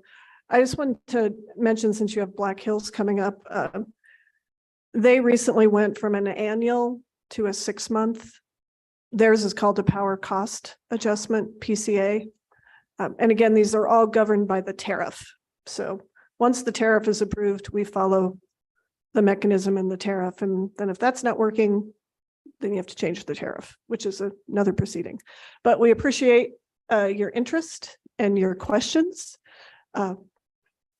They're always fascinating. If you have any follow-up questions, feel free to shoot us an email and we'll get you the information you need. So on behalf of the committee, well, we got more questions. Senator Boner, I'm sorry.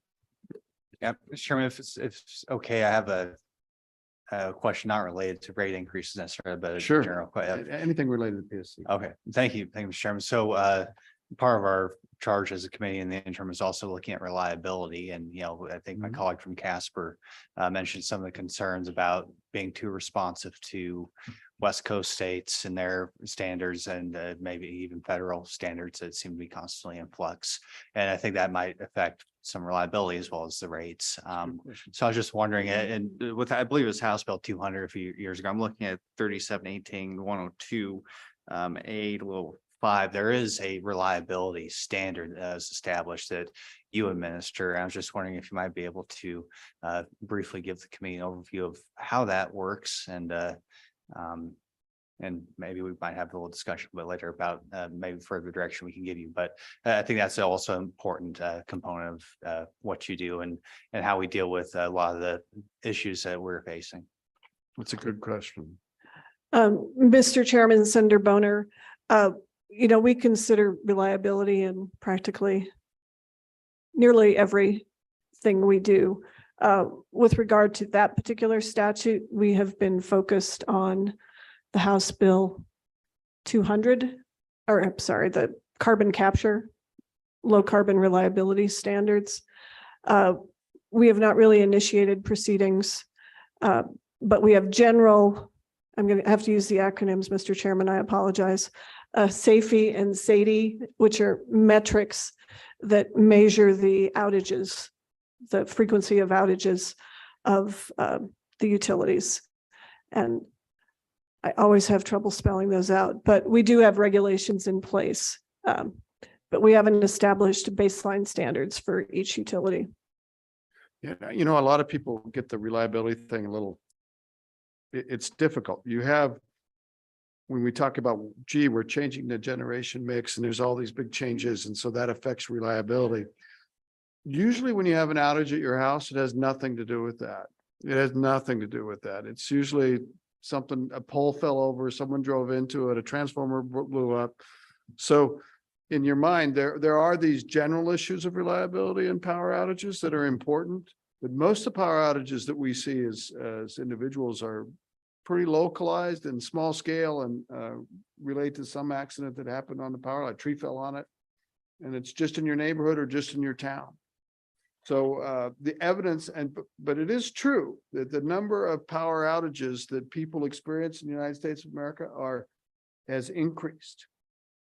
And our reliability perhaps at the customer level is not what it used to be.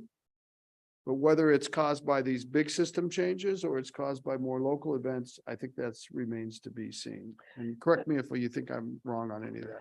Mr. Chairman, no, and also the bulk power system, the regional electric system, is regulated by FERC with reliability standards from NERC, National Electric Reliability Corporation, and then in the Western interconnection, the Western Electricity Coordinating Council has the standards for reliability.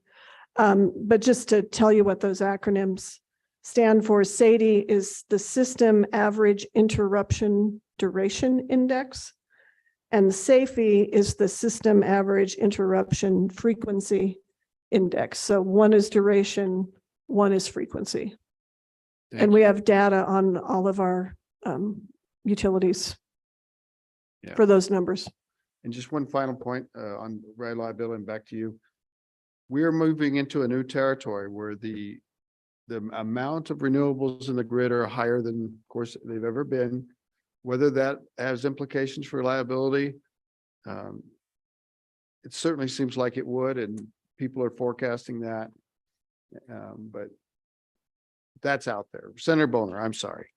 Yes, Mr. Chairman, appreciate that. And that's, I've many of you know, I'm not as concerned about adding renewables to the grid or renewables to the grid as I am with shutting down prematurely reliable sources of energy. Seems to me that would be a much more complex issue with the idea, or dangerous issue, I'd say, when it comes to reliability. And assuming that, the commission has the ability to understand the difference between outage that's due to a downed tree or a weather event, for example, and something that has to do with an improper mix. And so I think this is one of those things that I completely understand. We don't have a problem now.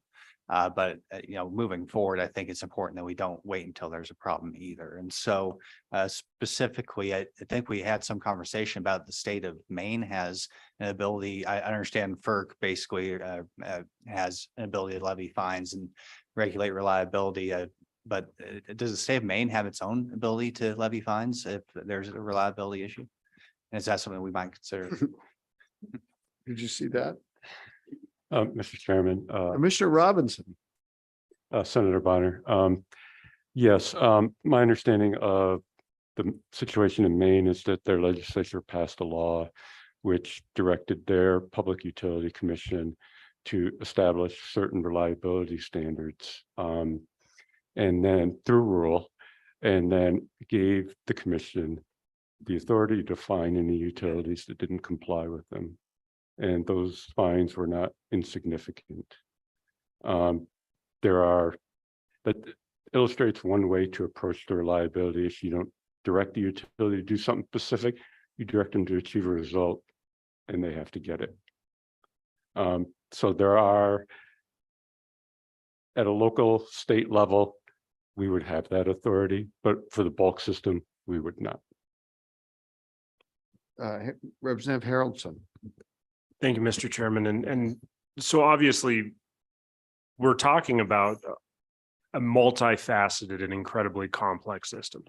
I understand that. Whenever I was 21 years old, I stepped into the first coal-fired power plant and I was told two things. We're here for cost-effective, reliable power, because that's what makes first world nations first world nations. If we don't have that, we're not. And I know you guys understand that probably better than anyone. But where we're at right now is we have seen the coastal states dictating what we can do to generate power. And we've created a monster. And so what we did is our workhorses, our coal fire workhorses, we've no longer continued to build. And now we're kind of in this stuck spot, I feel. And we're saying, okay, how do we keep everyone happy? How do we keep the regional happy? How do we keep the state happy? And so my question for you guys is brainstorm with us. How do we as the legislature help these industries protect from undue regulations? Obviously, I don't believe it's our state giving that, but they're getting pressure from outside the state that is now creating our monster. And so is there any way that is there a way that we can help push back? Obviously, these are private industries, a lot of them, that are having to try and make decisions wisely, but getting pressure from the governments of other states as well as the federal government. Great. I think it's a really good question. And Madam Chairwoman. Mr. Chairman, Representative Haroldson, it is a good question. I don't know that I have a specific answer because we struggle with that issue on a daily basis in terms of thinking ahead, trying to envision the future. I don't want to sound Pollyannish because I'm not. But there are some encouraging signs that at least the people in our world, the electricity world, are recognizing the value of firm dispatchable power. And that helps because then that changes the economics for that firm dispatchable power. We're cost-based. So you don't want to spend money that you don't want to have to spend. Just in the 4 years that I've had this job, there has been an increasing discussion about reliability. I feel like when I started, it was sort of this rosy scenario of we'll switch to all renewables and batteries and it's all going to be fine. And I think that reality has set in. Even among our friends in the Pacific Northwest and in California, because of the experiences they've had. Recently FERC, all 4 of the current commissioners, including the chairman, who's appointed by the current president, have focused on reliability. So we participate in all those organizations. We make sure that reliability is front and center in the discussions. I'm not answering your question about specifically what we can do, but I think continuing to emphasize the value of reliable sources. And I think as we heard last night, and I've said this publicly in different forums, 2 things. One, I think the reliability discussion creates opportunities for Wyoming. The problem is, as long as states like Oregon and Washington have a no coal policy as opposed to a no carbon policy, it's very hard to make carbon capture economically. It's hard for the numbers to work out if somebody is saying they won't even take coal-fired power that has carbon capture. So, to the extent we can all collectively get people to deal with reality, physics is physics. You worked in a power plant. Electrons are electrons. It really should be a neutral issue that we can discuss rationally. So that's what we try to do. We try to be rational and pragmatic and deal with reality. But there's some interesting, there's a NERC report that literally came out, I think at the beginning of this week or the beginning of last week, that talks about the risks to the grid. And the number one risk that they've now identified is energy policy. And we also commented in opposition to EPA's recently proposed rules for the simple reason that they did not adequately consider reliability, because they expect a miracle to happen in 2030 and we're going to be able to stop using fossil fuels and the lights will stay on. I'm exaggerating. So I'm not being my rational, pragmatic self when I say it like that. But so we filed comments. They're part of the governor's comments. And then the second point is, I think living here, as we heard last night, we know that everything has impacts. Representative Knapp and I and Senator Barlow, you know, we're all proud Campbell County natives. We know what it's like to grow up around all sorts of energy development, as many of you do. Renewables have impacts. So it's not like one is pure and one is impure. They all have impacts. And so that is the conversation that I personally try to foster when I have the opportunity. Thank you. That might be a good point to end the PSCs. You guys okay with that? Thank you so much. I mean, you really got a tough situation on your plate, and we're glad you're there. And it must, after your torturous meetings, it must be pretty rough on you guys, and we're proud of you. So thank you very much. Not any rougher than what all of you do. So thank you. Thank you. Mr. Ornelas, would you like to address us? And I'm putting you on the spot because we hadn't put you on the formal agenda, but you're here and you're very important to all this. This is our Wyoming consumer advocate. He runs the Office of Consumer Advocate, which is an agency that literally was split off from the PSC quite a while ago. It was under the Friedenthal administration, and they independently represent all consumers. Mr. Ornelas. Thank you, Chairman. Thank you, members of the committee. As was just alluded to, I do not have any prepared remarks or comments for you today, but I do appreciate the opportunity to reintroduce myself. Anthony Ornelas, the administrator of the Wyoming Consumer Office. What we do from our standpoint, you know, the topic of the day is kind of the pending rate cases and a lot of the rate pressures you're currently seeing. As I sat there, I did a quick count from my head. Since the end of 2022 to where we sit today, there's been 7 different rate cases that have come before the Public Service Commission. In my time there, which is over a decade, that's really an unprecedented level for 1 year. The reason I bring that up is not to relieve any responsibility from any particular utility, but it's not just Black Hills Power and it's not just Rocky Mountain Power. We're seeing this across the board. We've had Dominion Energy, Questar Natural Gas currently pending with the rate case. The end of 22, we had Shine Light Fuel and Power, which is a Black Hills Power company with electric.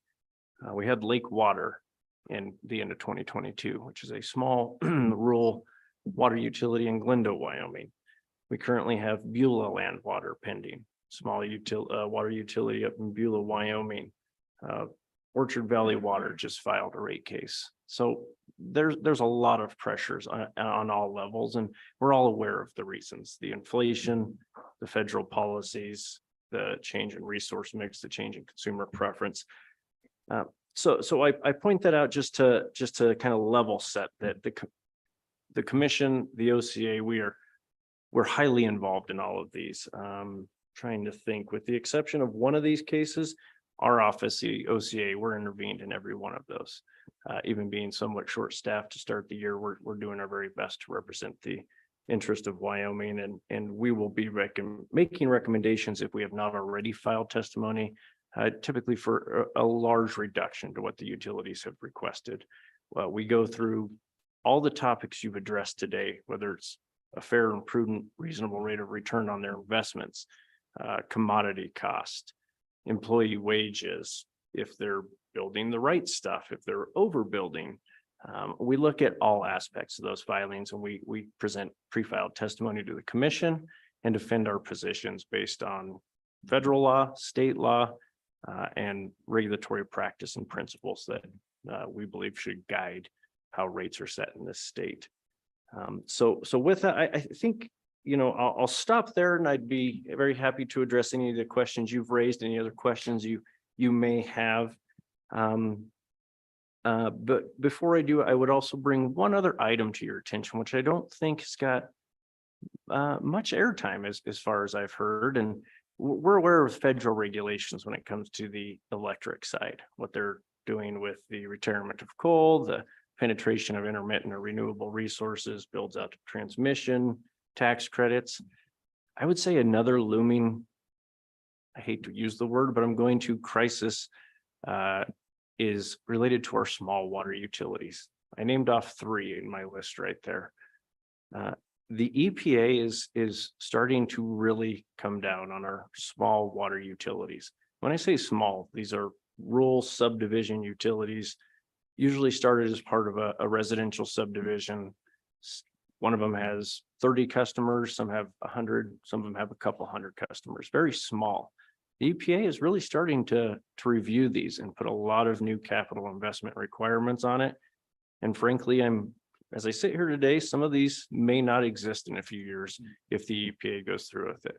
That with 30 customers, there's just no way to recoup the type of capital investment that some of these agencies or some of these utilities are being asked to make. So it's going to be interesting over the next couple of years, and we continue to work with this. I know the commission is focused on this as well. I raise that just for your awareness at this point in time. There is no resolution, and we're just getting started in this. It's really becoming an issue, but I wanted to put that on your radar as well. So with that, thank you, Chairman, again for the opportunity to be here, and happy to address any questions on anything you've touched on today or anything maybe that you haven't yet. Any questions? And I want to point out that this gentleman has a very small staff. I think you've got how many professionals? And Authorized at 6. We currently have 5 on 5. staff. And for all these cases, you could have 5 people in the Rocky Mountain Fire case alone easily. But he has hired some consulting expertise to help with some of these things. But Senator Scott. Mr. Chairman, question I ask you because I didn't think it was appropriate to ask the commission that might sit in judgment on things. When you compare, those of us who represent areas that has got Rocky Mountain Power as the incumbent utility are hearing from our constituents big time on this rate increase. When you compare what Rocky Mountain Power is doing to what our other electric utilities, the REA co-ops and the other investor-owned utilities are doing, how do their rates compare? Are they radically different? Is the increases being requested radically different? What's the comparison? Is our problem limited to Rocky Mountain Power, or are we getting similar things out of all the others? Thank Go you, ahead, Chairman. Director. Thank you, Senator Scott. Like so many of your questions today, there's really not a black and white answer to that. Certainly, we're very aware of the rate pressures from Rocky Mountain Power. It's getting the headlines, it's getting the press, overall with their energy cost adjustment mechanism and their general rate case, they've proposed something around 30%. They are one of the lower cost providers of electricity in the state and in the nation. That has trended up in recent years, but that's pretty much a phenomenon across the country for a variety of factors. All utilities are beginning to transition away from baseload thermal resources, putting in a lot of new steel in the ground for various generation types, new transmission.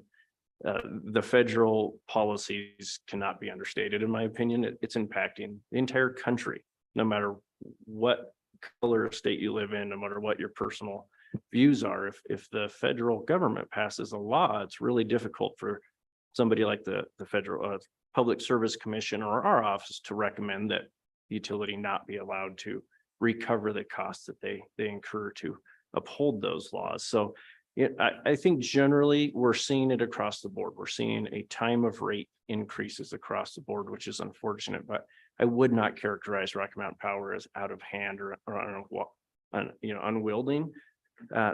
They are a bit unique in just their overall footprint. So they do have 6 states that they are trying to wrangle with competing policies. They do serve a much larger service territory. They have 17,000 miles of interstate transmission line, which is somewhat unique. It's one of the largest in the nation. So they have a lot more factors and influences that impact them, but overall, they're certainly not out of line with where their rates have been and where I would expect them to go in the next few years.